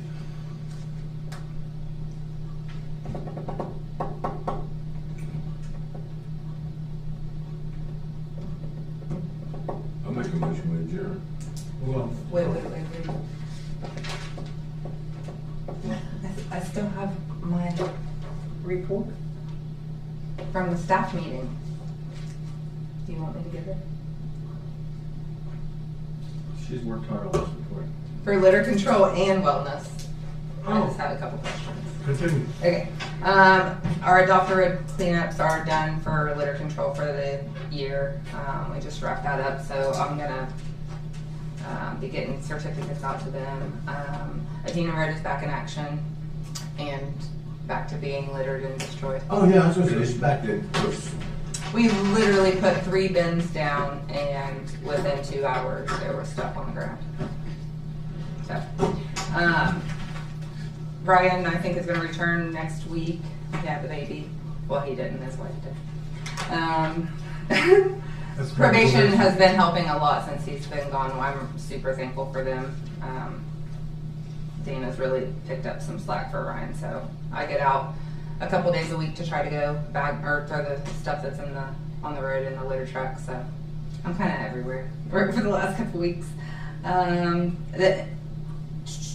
The end of the wellness program is coming up, June 30th. I just completed the yoga series, and I do believe I've completed all the grant requirements for this year's grant. The requirement for next year, I think I've talked to you guys already, the wellness exam plus the $200. I think we should go ahead and roll into requiring the $200. On that note, that gives every completer a chance to earn $200, right? And that's cash that they get to spend. So the wellness funds, I would like to start maybe getting a little more creative and not being so dependent on cutting checks to completers at the end of the year. That was something that was, I just feel like we could use these wellness funds. I feel like we could put in water fountains or water bottle dispensers or things like that in offices, or, you know, kind of spend the funds to benefit everyone. So I'm kind of looking for creative ways to use those fundings. I think if we ever go into a new building, I would like to help fund like a break room or something like that with a fridge and a table, maybe a massage chair. There's a lot of really cool things that other people have been doing. Oh, well, yeah, maybe be coming in, getting this massage. But yeah, you know, just to increase wellness throughout the whole county, and not just, I mean, I feel like if we could do things like that, people might be more interested in the wellness program. I thought the wellness program was ending. It is. It was then funded by them. We're kind of self-funding. Did we decide that? We didn't have any choice, so we decided to continue that. But we didn't. Yeah, I was confused on that too, but I touched base with Hannah, and we're still doing the wellness program. We're just not, we've decided to continue with the wellness rate, right? Right. Okay. Okay. That's what I was understanding. Okay, so the county is paying the difference that The SEPCO was. The SEPCO is paying, so we're paying the difference. Yes. For those enrolled in that. Yeah, because SEPCO no longer does. It's either that or the wellness program dies. Do we, well, I'm not gonna get into that right now, it's not on the agenda. Sorry. Yeah. So that's kind of where I'm at as far as like next year. I would like to be a little more creative. I know that before COVID we had a picnic. Oh, it was an employee picnic. Yeah, an employee picnic. I thought that might be something. Carrots and celery? Huh? Carrots and celery? Yeah, that's all you get. But no, I think the commissioners always cooked for that too, didn't you? Yeah, they did. I like doing that. So it's just something I'm just kind of thinking towards next year as far as the funding and getting more people involved. I mean, I had the yoga sessions and they were really good for everyone at the service center. I'd like you to get that together this summer. I think we should cook for those guys. You guys agree? Yeah, I mean, I'm If you guys wanna come up with a weekend or a few weekends. Oh, yeah, I thought you were talking about yoga. I ain't getting into yoga thing. I can't even get down there. Yeah. I watched that during the week. Oh, is it during the week? Lunchtime during the week. Lunchtime We during the usually week? did it on Monday. Because they're always here. And you guys were here, we always did it on Monday. Park, so you might have to check with Miranda on that. Yeah. Okay, like Camp Sherman, so whatever. Okay. Yeah, so I don't know the details of how it was always done, but I thought it might be something to bring back around to. We did that, we got the grills from the sheriff. Dan and I set up the charcoal and all the stuff and got all the fixings. Had to order food, I think we did buffalo burgers and chicken. Chicken, yeah, I knew there was chicken And involved. chicken and buffalo burger. I mean, I can even find a They were grill. more I can lean. buy a grill. Oh, more Like, you know what I mean? lean. If we Well, wanted to have one and not big borrow lean. them. With just celery and carrots and put them on the Blackstone. grill. Bias, do you guys want a Blackstone? But yeah, so that's just something I'm thinking about. I like to cut those checks at the end of the year, and I think it's been something that's been a little consistent over the years, but what's not been consistent is them having the ability to earn $200 extra. So I feel like we could really start using these funds in a beneficial way for everybody. I do go live when we have the yoga sessions for Hawking and everyone that's not in the county, that they could join in and participate, and then just send me a little message and say, hey, I was on and participated in the yoga class, and I'll send them a t-shirt. But I can count on one finger how many people have done that. So the participation, I don't mind paying for that kind of stuff, and I know the people that come enjoy it, but I feel like there's only a small group of people benefiting from the funds. Yeah. So I just would like to kind of include. Get your ideas together. Yeah. What that I would say costs. that. I would put all your ideas together and then give us something to think about and talk about. So. That it? Yeah. The Facebook page. You mentioned IT. I have Charlie and Andy on my next two departments to go after. So if you guys have a suggestion on which one to hit first. Like I said, we get the introductions all done and get their faces out there for everybody to know who they are, and we'll start listing accomplishments. Yeah. Yep. I've completed the Sunshine Law. We've got a pretty good partnership with the Historical Society right now. But other than that, I'm sharing Code Red and Airport on our story every week until that's done, just as a reminder. And I've got some pretty cool, the Facebook page is doing really well. I would like to increase our followers, but in the last 28 days, there's been 94,500 views on our page of some sort, whether it be a post or a story. Cool. So. That beats the population of the county. Yeah, I'm like, can you guys follow the page? But yeah, so just working through things. Again, if you have any dates or something that you need me to attend this month, let me know. That's it. Had a good day Friday. Yep. Yeah, Good. sorry, I missed you guys. program. Kids really like that. I think that looked went awesome. well. I saw it on Facebook. And people had started that down for BWXT, so that was one of the better ones. So. Oh, cool. And they've been doing it for 4 or 5 years. So. Yeah. Yeah, the kids were psyched. That was nice. And there's two things, Friday. Zane Trace and Yellow Day. Yeah. Yeah. I missed the other day because I was out I there. just spaced it out. But you didn't miss your grandson's thing? Yeah. Did they Right. get permission? Is that where you had to use go the to, courthouse Sally? and stuff Granddaughter? for Yellow Day? Yeah, they asked last year. I didn't Did you say you had remember. to go to I didn't his remember house? seeing it. Somebody asked me. So about you it. didn't miss that? Great, yeah.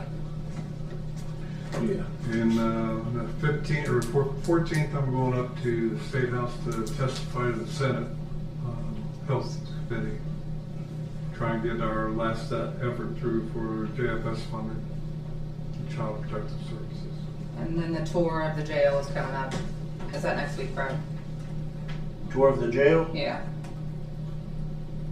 You mean tour of the courthouse? tour of the courthouse, that's what I meant. That's the 14th, I think. Yeah, I figured. Yeah, that's what on I'm the same doing day. right before I go on there. Okay, cool. So you're doing the tour, then the state house. Yeah, Gotcha. I gotta get a refresher from Brad on what to show them and tell them. Piece of cake. I'm gonna go with you. Where? Here at the courthouse. Oh, tour the courthouse? 'Cause I've never been in the tower or nothing I like just be that. like I always feel like a realtor. This is the door. This is the room. How you like it? Want to buy it? Is there a bell up there? I sent it to all the elected officials, so some of them will help you, you know, they'll talk about their own department. Mm-hmm. And some of them won't be there, but I don't know who will be there. The ones that want to be there will be. Judge Ager said he'd be there talking about the big courtroom. Big deal on them. That works.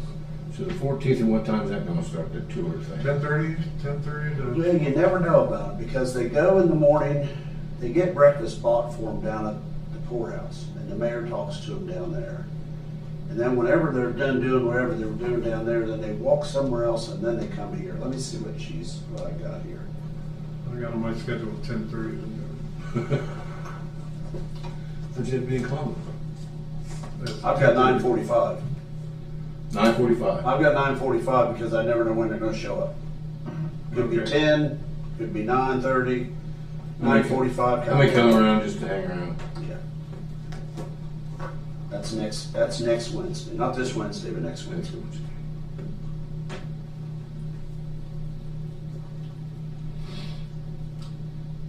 All right, anything else? Not entertain a motion to adjourn. I make a motion to adjourn. All in favor? Aye. We're out of here. Thanks for suffering through a long day, guys. At least there was food involved. Wouldn't have made it. Are we still on air? Yep, hang on. No.